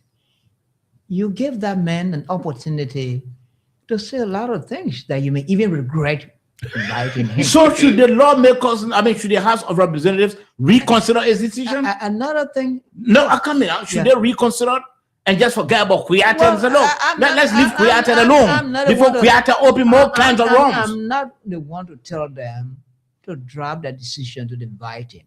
Another thing is that I'm wondering, I heard George agreeing that there's a need that he takes a letter with him. What does the letter have to do with the allegation he made against the first thing is not the letter of appointment did not come from the legislature. I guess it came from the executive. If he were appointed by the executive, what does the letter of appointment have to do with his allegation against the House of Representatives? Is it a form of Okay. intimidation? Okay, let me answer that for the George. sake of. Yeah, go ahead. So the letter will show Asowala you were duly appointed yourself in that position. That way, because the House of Reps don't participate in confirmation hearing. That's why I say here. So they have So the are right they to ask doubting him. that this man is not, Yeah, maybe they is an just appointed? probably they feel that he wasn't appointed. But he wasn't that- confirmed. But is So it an issue? yes, it could be an issue for the fact that you could be what do you call it, Warren? Somebody help me. You are not actually appointed in a position, but you're acting as though you were officially. Impersonating? No. No, he may not impersonate as the president is here, but he may not have that authority because the letter is your authority. Your appointing letter is your authority. But So the even- point even- is, even- no, even that- let's Sabah. So assume, if that happens, let's assume, gentlemen, if that happens, it could be dealt with differently compared to if all he was officially in that position. And so another point. But to there. say the minister of state, no, Sabo, so there's no need, you know, for the to, minister of state, to Sabah. accompany him. I don't think the minister. of Sabah. state. Yeah, let's assume that members of the House of Representatives are questioning the legitimacy of Mr. Kuyate, right? Kuyate's yeah, position. appointment or position. Mhm. Do they have to call a print letter of appointment? Why aren't they? Why can't they seek that information from their coalition in the Nice House? The Senate. It's the Senate that does confirmation. So wouldn't it have been easier for them to check the records of the Senate that this Kuyate man, did you people confirm him? So this is what Instead of happened at calling the him to bring Senate. a letter. This is of- what happened. And Mr. George should have. He was on the way to go through that process. The president nominates you. Mhm. That a letter of appointment. Nomination. I went through the process already. Fine, Don't say I was No, about no, to. no, so that I went through the process. process. you went to the Senate So for the Senate, I was confirmation. confirmed. Yeah. When you come back now, then the president president cannot gives you a give you letter letter of of appointment. appointment. It doesn't go to the That appointment green doesn't go to letter. the Senate. Yeah. Yeah, the green No, letter. but let's assume. Yeah. Let's assume Kuyate doesn't have a green letter. Let's put it that way. That he doesn't have a green letter, or he was not appointed in a position that he's speaking in, as maybe pro bono, as people are terming it. But he raised an point. issue that he believes is salient. Yes. He said, "Look, lawmakers, bulk of what's the interest you normally receive from them before you pass on their concessions." So he raised that major issue. Why couldn't the House of Representatives focus its attention On the what he has allegation said? and what the man said. Or is it that now they may have said an allegation? He's asking now for a public hearing. This is a man that just spoke at the Italian parliament. We played the voice, we heard how the man spoke. Is he not going to open more cans of worms down there tomorrow? But On Thursday? if that what the House of Representatives wants, He should open it. He should open it. Now, Yusuf, let's hear from you quickly. So first of all, I share the same belief with Sheikh Kuyate that the Honorable House of Representatives is very corrupt, and I believe they will not want to gain an opportunity. I will get a letter of appointment on him because it may actually They will doesn't not have. want to gain. They will not want to gain an opportunity for open hearing on Thursday, because mind you, so But much that would be a everything- violation of his right. They Because will not like, want to do that, because if they do that, Why you if say they, it? if they do that, a guy that Kuyate will never bow down. We man, that can understand. fire. I know. They make him fire. You listen to the man 15 minutes ago who played Yes, the a tape. guy that Kuyate will never bow down. Even if you put him before Donald Trump, he will speak fearlessly on the issues about what our country faces or America. But again, like I said, everything that Sheikh Kuyate said is an open fact. Some of the reasons you don't see our legislator or the House of Representatives inviting some of those concessions to ask them to have questions or meeting on some of those MOU they signed with those counties that they are involved with. It is because sober. If you check in the cover of most of those guys, you will get to understand that they receive money from those various institutions. So at the end of the day, they will not want to call the people and say, "Gentlemen, why is it that you signed this in a MOU and you're not meeting all your obligations?" So I believe, like I said, I believe if Sheikh Kuyate be given the opportunity tomorrow, automatically I think they will put in all of the government, because that God will speak fearlessly with no fear or favor from anybody. Wow. Moses, let's hear from you. Look, honestly speaking, guys, when you listen to what this guy said, I did not listen to that audio, but if you listen to that audio or you watch the video, nothing that man said doesn't represent the truth in Liberia. In Africa as a whole, yeah. Africa as a whole. Yeah. The guys go to Africa, they make our laws makers, they bribe them, they manipulate the system, they tweak it in a way that favors them. That's the truth. That's the truth. Did you not hear about this 62 concession agreement? That is say Ellen Johnson's administration, passed? Did the we administration not raise concern about that? Are we not aware of the situation with AP terminal, whatever? PM terminals. Yeah, and other concession agreements signed in Liberia, where our people have been denied.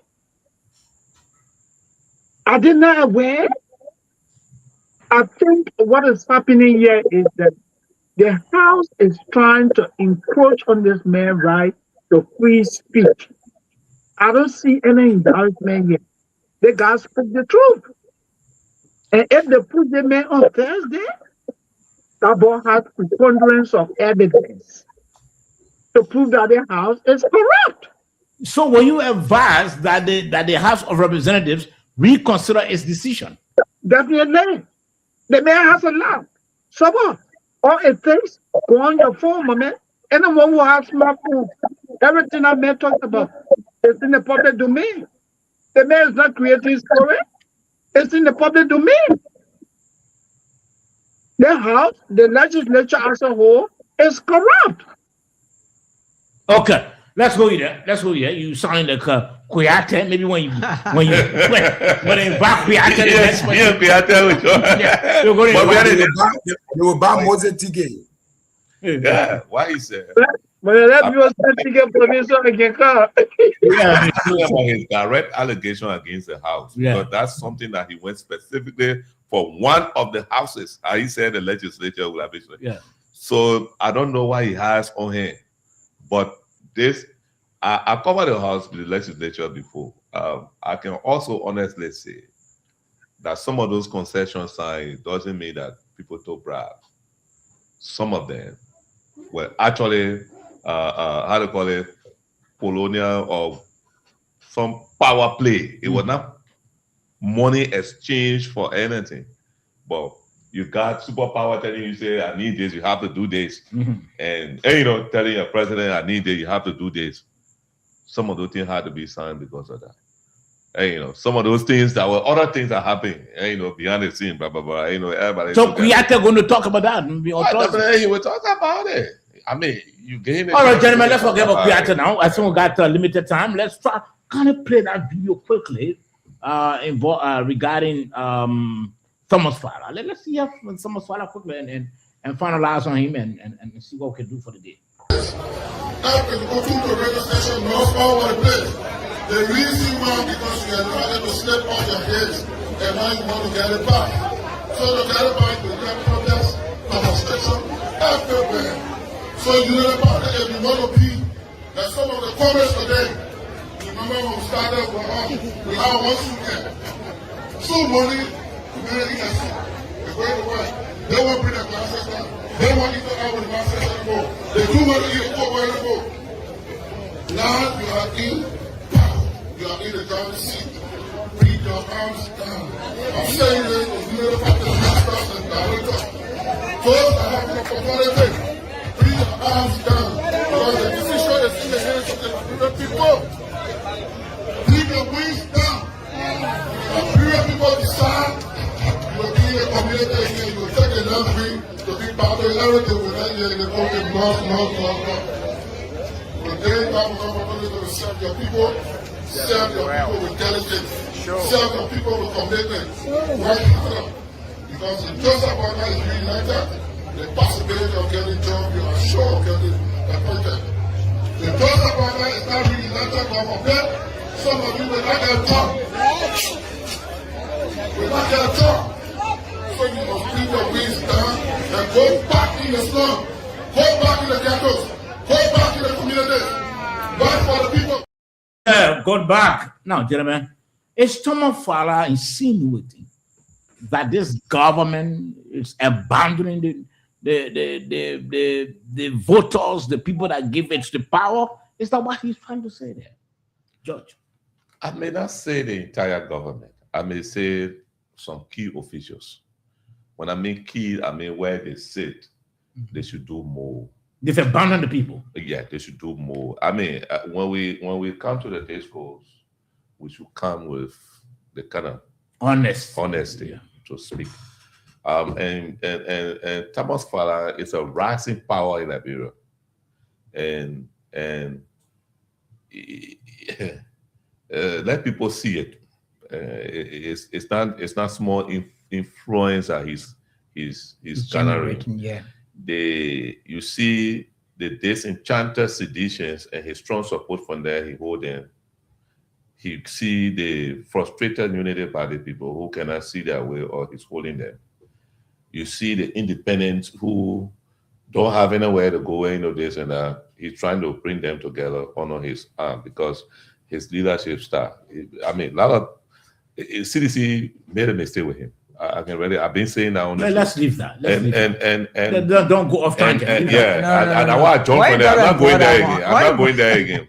And you see him speaking truth to power. Yeah, surely. And that's how it should be like. You can't be in the environment. You got opportunity to help people who walk in that people water. Under the rain, and you don't want to help. They call you, send you text messages, speaking to you, you don't want to listen. Yes, some of them doing well, some of them actually doing what they're supposed to do. But if they collectively do it, I'm not lying to you, the economy is challenged because of the global issue, but the fight that a lot of people money could be going, people pocket will be able to maneuver to do that. So they need to step up. You saw this few days, Ministry of Youth and Sports was like down, nobody knew. You see now innovation, you see a lot of young people now rushing there. What are the other entities doing to also help the young people? And the kind of society that we have. That's what Thomas Fowler is speaking to. And Unity Party, people should not take it like he's fighting them. No. When someone criticizes you, but he's telling them to bring the eyes down, the winches. And I know about a minister who two disabled guys want to find him and he he blasted them. That's kind of minister he's talking about. So it's not good like that. I think they should take his advisement into consideration and act, because when you don't have power, you'll be like the ordinary people. You can build all your houses, you'll not be able to get the money. So in essence, to get those equipment, those things in the house that may use to live good life. Practically and realistically, it may not be the government, but there are some officials in the government who are abandoning the people who've given the government power. Okay. Dave, let's hear from you. Yeah, I think similarly. The fact of the matter is that it may not be all the officials of government. There are some officials of government, of this current government, even the past government, who are very magnanimous, who are sensitive about the plight of the people, and so come down, hold their windshield down and say, "Oh, my people, you're hello." Where others, as soon as they're approaching the people, they carry their shields up. The fact that they're avoiding them. Then Thomas Fowler is telling you tomorrow you will need these people. Don't avoid them. Do the little you can do for them. It's not about giving them hands out. And some other people don't even want handouts from you. What they need is create the perfect environment in which they can operate, do their businesses, do their farming, for money and do their own struggle. But the point is, in the ears of some partisans of the Unity Party, especially those in offices, some of the hardcore government officials, he may be misspeaking in their ears, but in the ears of the ordinary, he's speaking well. And then they have a reasoning problem. The fact of the matter is, man, he's not criticizing you. He's telling you what is good to do, what is the best thing to do in terms of dealing with your people, the people that you serve. I know how you deal with them. Thomas Fowler is showing you the way. He's educating you. There are some people who are very insensitive, and until maybe you can call them to their senses, they get to know. And that's the role. Anyone who thinks that way, then the person is being foolhardy. Because the fact of the matter is that it's in the truth about that there's some official government wouldn't bring their shields down at all. It's in the truth that some official who when the wearing in government who had transparent windshields, but when they got to positions of high positions, they tinted their windshields because they wanted to avoid people. So, like the example you cited, two crippled people. I'm sorry. Yeah, can you imagine? Disabled people. You can't call them the crippled people. Yeah, physically challenged. Two physically challenged Yeah. people Yeah. went to work with the hope that they would have even They received something from the something minister. from you. You drove them away. You blasted at You them. blasted them. Why did That you was come to on me? Even- in the media, for weeks here. Yeah. So the thing is, even the angels in heaven that will frown on you. You have abundance. Someone who doesn't have come to you, most especially a physically challenged. And you drove them away. Apparently without giving anything. Yeah. That is heartbreaking. Okay, Yusuf, you listen to Thomas Farah. What's your takeaway there? So my takeaway on that is, I think Thomas Fala could not say it better than that. I think he said some of them, but I think for me, majority of them, they are very, very selfish and very mean. And mind you, over 3 cabinet meetings, the president have called for President Joseph Yema Boakai into that meeting. He has said it consistently that the issue about job creation here, the young people, most especially for the young people, he has said that consistently. Mind you, the Pabela already president, when he says he has finished, you still go back to the young people to go and campaign to them to get them an opportunity. Some of whom not even want to work in government. Some of them even want resources to even establish themselves to look for 1 or 2. Some of y'all, when you look at this country today, there are thousands of young people out there that is hungry. Some of whom are not even going to school. But the actors of the government, they're holding all of the resources. They don't want to help anybody. But they're waiting to see when elections come so they can use some of those funds to subdue people, to support them. But some of us, we're waiting to see that. And some of the brothers, we have a conversation with people who know what is unfolding. Even their own very people in that circle, some of whom are defending them, are complaining. You can't even call one minister of the rescue government to say they call this country that can reach out to both young people, journalists, civil society, women. You can't even call any of them. But they are busy passing around, issuing all kind of statements, threatening people.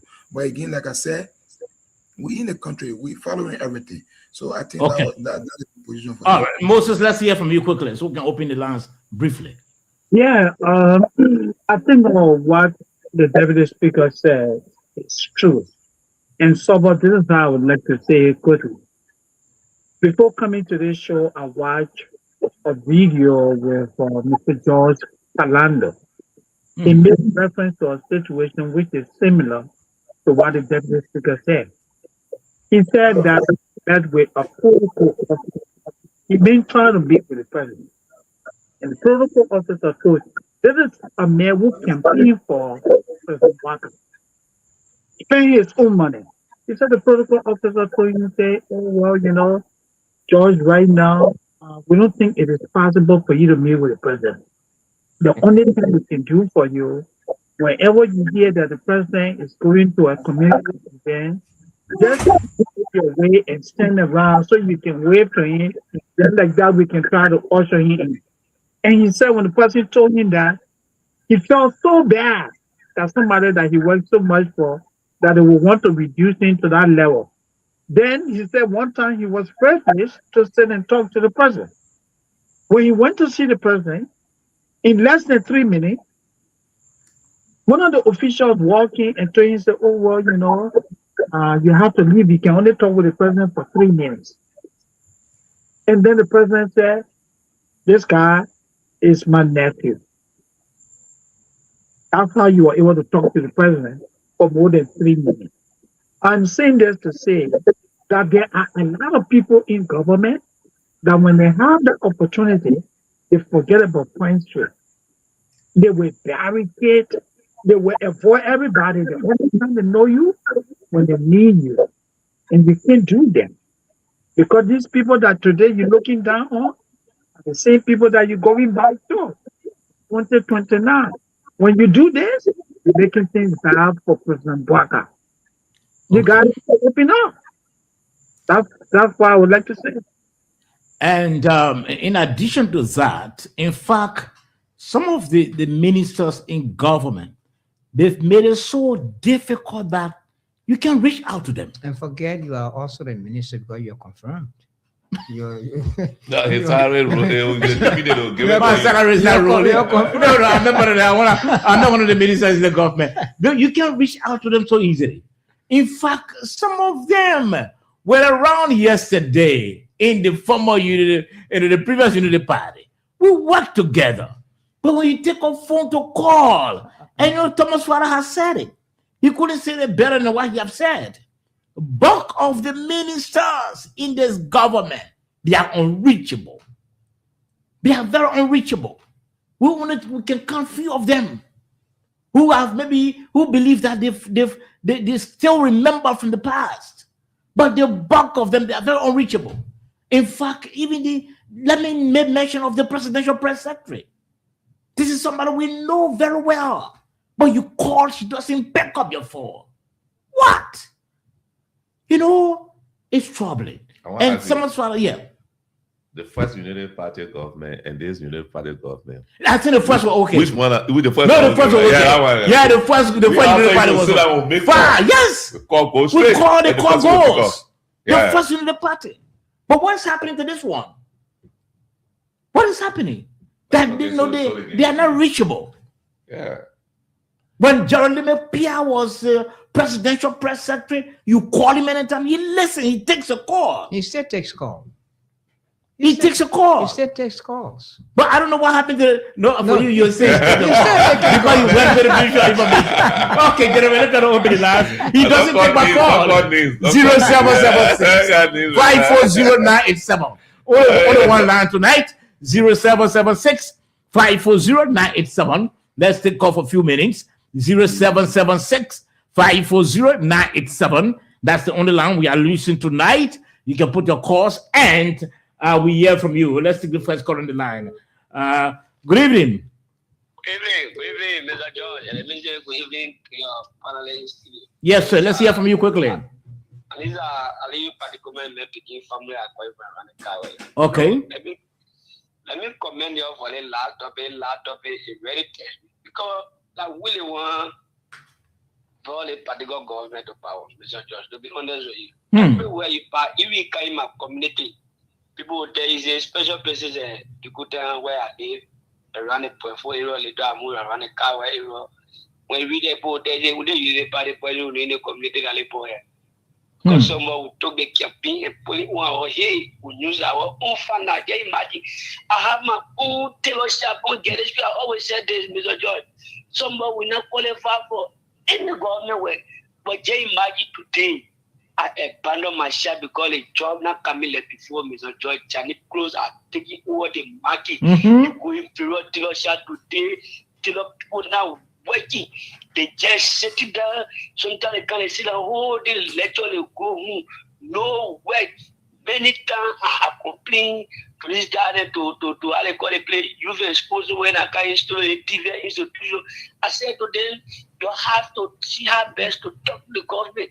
Nobody stopping China Clothes for coming, but at least certain quality they should not bring in the country because some of us, like what we survive on today, Mr. George, for that reason, to be honest with you, they can tell me 2-3 days, I can't go in my shop. I just say in my house, okay, tell me, why you not going to work? You just back up in it, you let you play away. Today, you sitting there, Mr. George, they can't not listening. Even the people are willing to take our money, putting our very phone, calling on very talk show, people insulting our mother, our father, up to down. One day they got to get poison, my man, how he managed it today. They will not do it and not doing it. So I want, yes, they think, to be honest with you, they probably lap up a relative because even now, as I speak to you, I had to go and buy one old Tesla Major Job. And I old Tesla that are sitting here, a bundle materials here because no job coming in the even the business, even the tenants are in a beer or to Nana. I want tell anybody say, okay, employing government because I qualify for any government job. But where I qualify, at least can empower me. And I get a face every morning and what my face, leave my family to I get two children in Simiri. It is family better me, I leave my family every morning. I go to your OT and not easy. They give me the father had to go get some to my woman, I had to do something. So somehow we not so mango, all kinds of women. So I had to go over. So when I write it, I abandon my theology. So what to my father say? Our parents need to listen to it and open an apple and money over 2028 or 2029 before they say they start coming back to somewhere. Then they're happening. Thank you for the show. Okay, because it's true. 6 years, we're already in the 10th year. Now you can't even answer the calls of your friends. People that always say the previous unit party far better than the unit party. Seriously. Let's take this call on the line quickly. George can attest. I think the United Party would develop the country more than the previous Unity Party. Okay. But let's hear from you. Have to open up. Good evening, Saba George. Yes, go ahead quickly. And the colleagues, I'm Reverend Adolfo Sparrow. Okay. Reverend, let's hear from you. Long time. Yeah, I'm good. How are you? I'm okay. I just want to talk about Mr. Kiatia. Okay. I don't know him though, but actually I like the way he talks. I think he talks like a real citizen of this country, and I think he's having the heart of Liberia and Liberians in him. Anyone that talks the truth and have evidence of what they say, it means that they love the people as a country. Sure. And so I don't even think that if it should go to a point where the House of Representatives calls him over and he goes there, which of course I would encourage him to go, and he expressed himself well, that he did at the parliament in Italy. And I don't even think if they were to put him in jail, or even stop him from speaking what he wants to talk. Yeah, surely. For the person I hear him, like for the kind of way I hear him speaking to, I don't know him. He speaks from the bottom of the depth of his heart. If you listen to him talking, and so I think he should go and say what you have to say. And I also believe and strongly feel that it is his right that he has requested for a public hearing, which I believe it should be granted.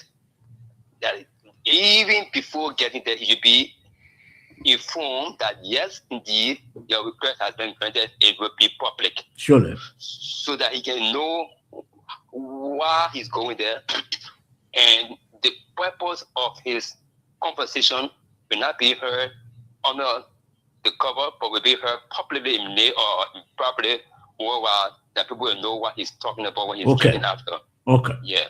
All right. Yeah. Thank you. Thank you very much. 0776-540-987. That's the number to call on the nighttime heat tonight.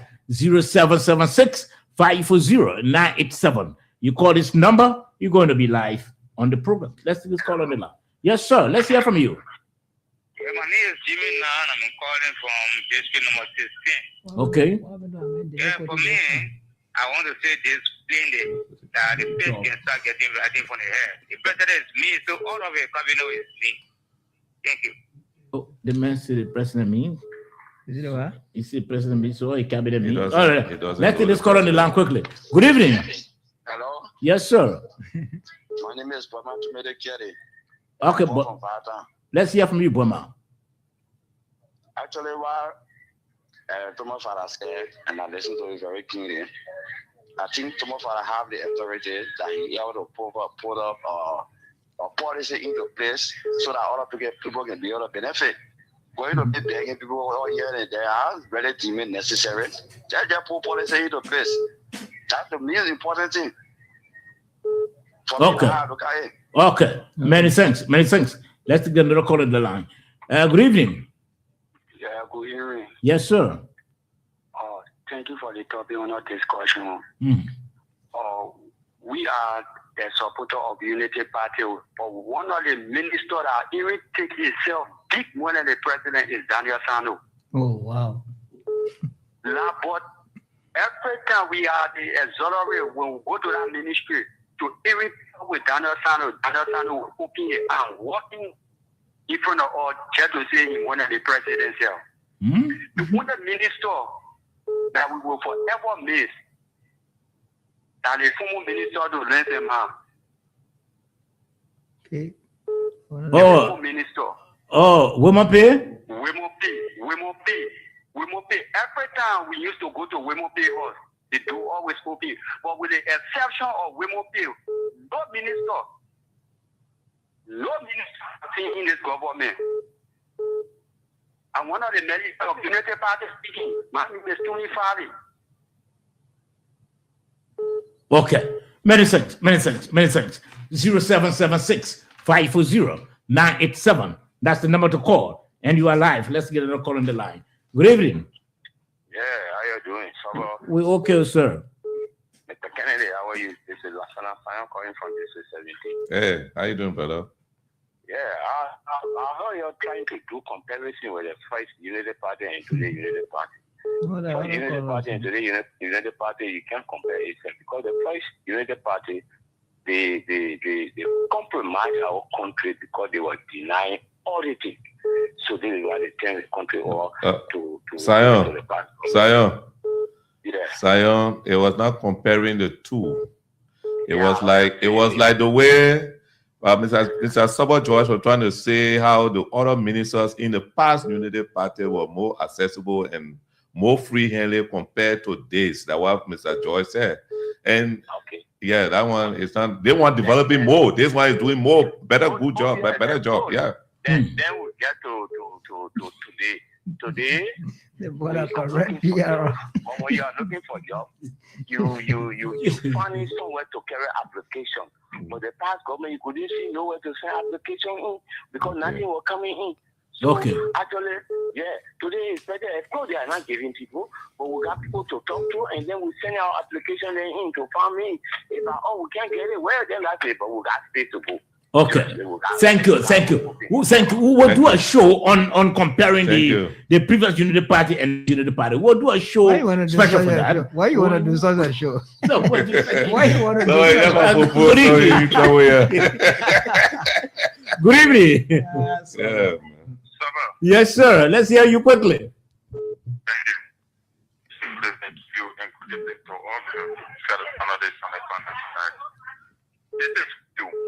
William Covey, and I joined this conversation with HKTD as a member of the United Intellectual Bureau. So let's appreciate all of it for the points. And let me begin with the first talking point that has to do with the juror temper. Within the day that the Friday came out, we knew that something was. For the fact that we've been following other previous cases that people were persecuted wrongly, and we did not see any point of ruling coming out like this. Like the example of the former central bank governor, Milton Williams, Charles Lee, and the others. When those people were wrongly persecuted, and when evidence allowed the government to find them guilty, all of them were found acquitted and found not guilty. From that verdict, there was not a single person found guilty. So when it came back again, one of the previous regarding the former defense minister Brandon Samuka and his city court when they were. We got other callers on the line. You have to hasten, your comments. Yes, I'll make my point right. So let's be clear. So even when it came to the former minister, when they were jointly prosecuted, there was the same ruling came out that all of them were found guilty. Not a single person was found not guilty. So regarding this particular ruling, looking at somebody who protested on the CDC, with the justice minister and the government prosecuted him.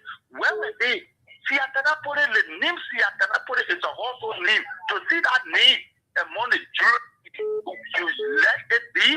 So that was for them the honor man and some of us days where we had problem with the justice minister that he's not working, and in fact there was something went wrong, right? And thank God that this particular honor diagnosis has come to light, and we pray that our investigation should be in the interest of the Nigerian people, because that was the Nigerian people resources that was told us.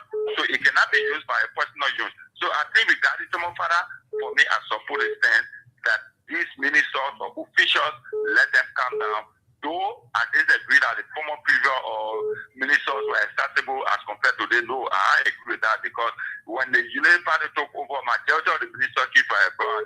For this ministry, for this government, majority came from abroad, but they were most accessible. Yes, they came from abroad, granted, but they are Liberians and they were more accessible as compared to these ones. I don't agree that. No, I agree to that, comrade. All right, we'll do a show on that. We'll do a show on that, you and I.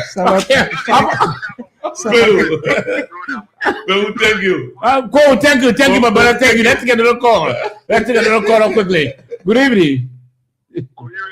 Yes, sir. How you doing? Yeah, I'm fine. Well, bless God. Let me say good evening to your panelists. My name is Jeremiah J. Koo. I come from district number 17. So my attention has been drawn to what you guys are discussing about the deputy speaker. For me, this is how I look at it. I'm seeing that most of us Liberians, we bring self-interest. We put self-interest more before politics than the country. For me, a minister got to answer me. A minister got to talk to me.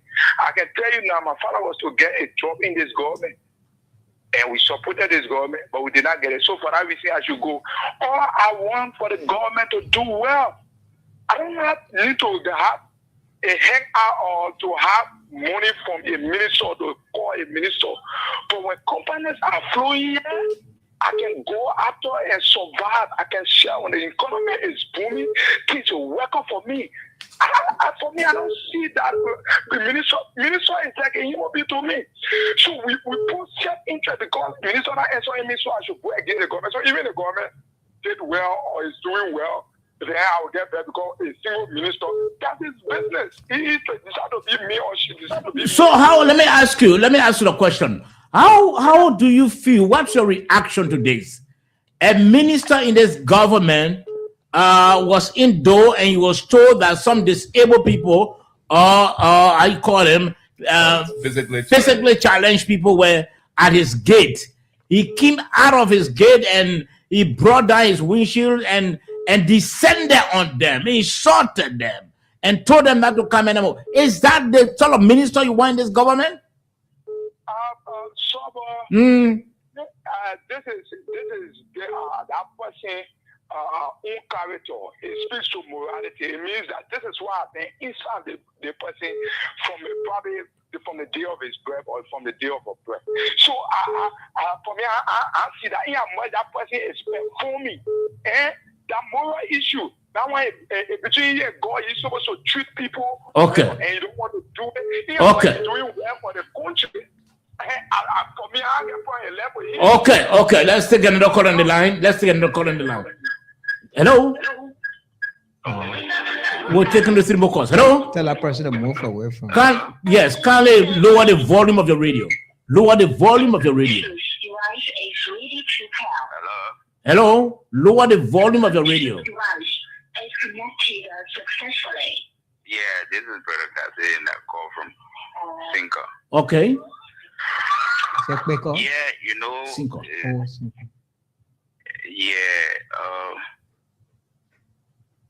According to what you guys, the topic on the discussion, you know, you guys are very, very, very, very mean.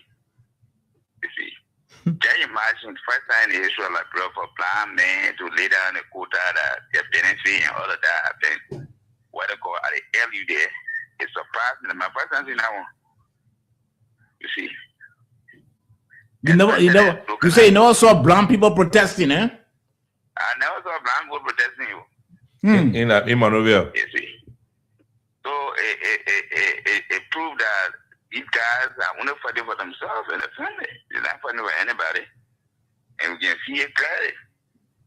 Okay. Even in the streets, you had to find money. Okay. We'll take on 2 more calls and wrap it up quickly. Please lower the volume. Yes, hello. This is Haji Sheikh Khalifa Councillor Khalifa V. Sharif. Wow. Oh, yeah, Sheriff. Hey, long time no see. Is that our Khalifa Sharif? EFBC brothers. Yeah, I know. Go ahead, Khalifa. The topic you're discussing tonight is very, very interesting. It's fascinating as well. You know, we all brought this government to power. To be very frank. Yes. We labor, assembly, we organize Friends of Waka, assembly. We did everything to make possible that the government comes to power. But what is happening now, I don't know. It's very ridiculous. What the deputy speaker says, it's not far from the truth. It's definitely a truth. Because for our society, more people are gullible. Like you're talking about the physically challenged people going to some again and person winter off. Why you be mean like that? Why you be selfish like that? The people brought you to power and you look down upon them? This is regrettable, man. This is ridiculous to the higher degree. I submit. Hey, Khalifa, before you go off, Khalifa. The major from. If maybe Cummings came in to raise your from Friends of Cummings? What we're looking at now, looking for people who I just came from rehab, Saudi Arabia. Right now. Well, you see, has come. We're looking for a leadership that will emancipate us for total slavery. Slavery economically, socially, and politically. Khalifa Sharif. Yeah, so, anybody for that matter, who sends off for the betterment of Liberia must go. Okay, I'll be that person from the Friends of George. Have a pleasant day, Khalifa. Have a pleasant day. But the call still coming. We gotta go. We really gotta go. Let me take the last caller. Hello? Hello? Oh, this person's not speaking. Okay. Well, gentlemen, that does it. We can't take additional calls. We gotta go. It's rainy season. We have to go. We'll be here tomorrow, and we're going to do a show tomorrow. Let me not announce that. Is Moses still on? Let me take this caller before the caller say I denied them. Yeah, let me take this caller. The last caller. Yes, sir.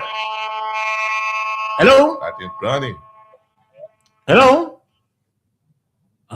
We can't take this caller. Your line, your phone is terrible. Moses, let's get your party comment, man. Yeah, but man, you are asking if I'm going to be a young ass surprise for us, eh? Hey, man, want to tell us. Yeah, but it was a great show. Let me say thanks to all of you, Mr. Tarver, Mr. Kennedy, our brother, Ansu? Right, yeah, Yusuf, yeah. Yeah, Yusuf, it was a pleasure having you on tonight. And to our crew in studio, thank you for the great job. I think it was indeed a very good show tonight.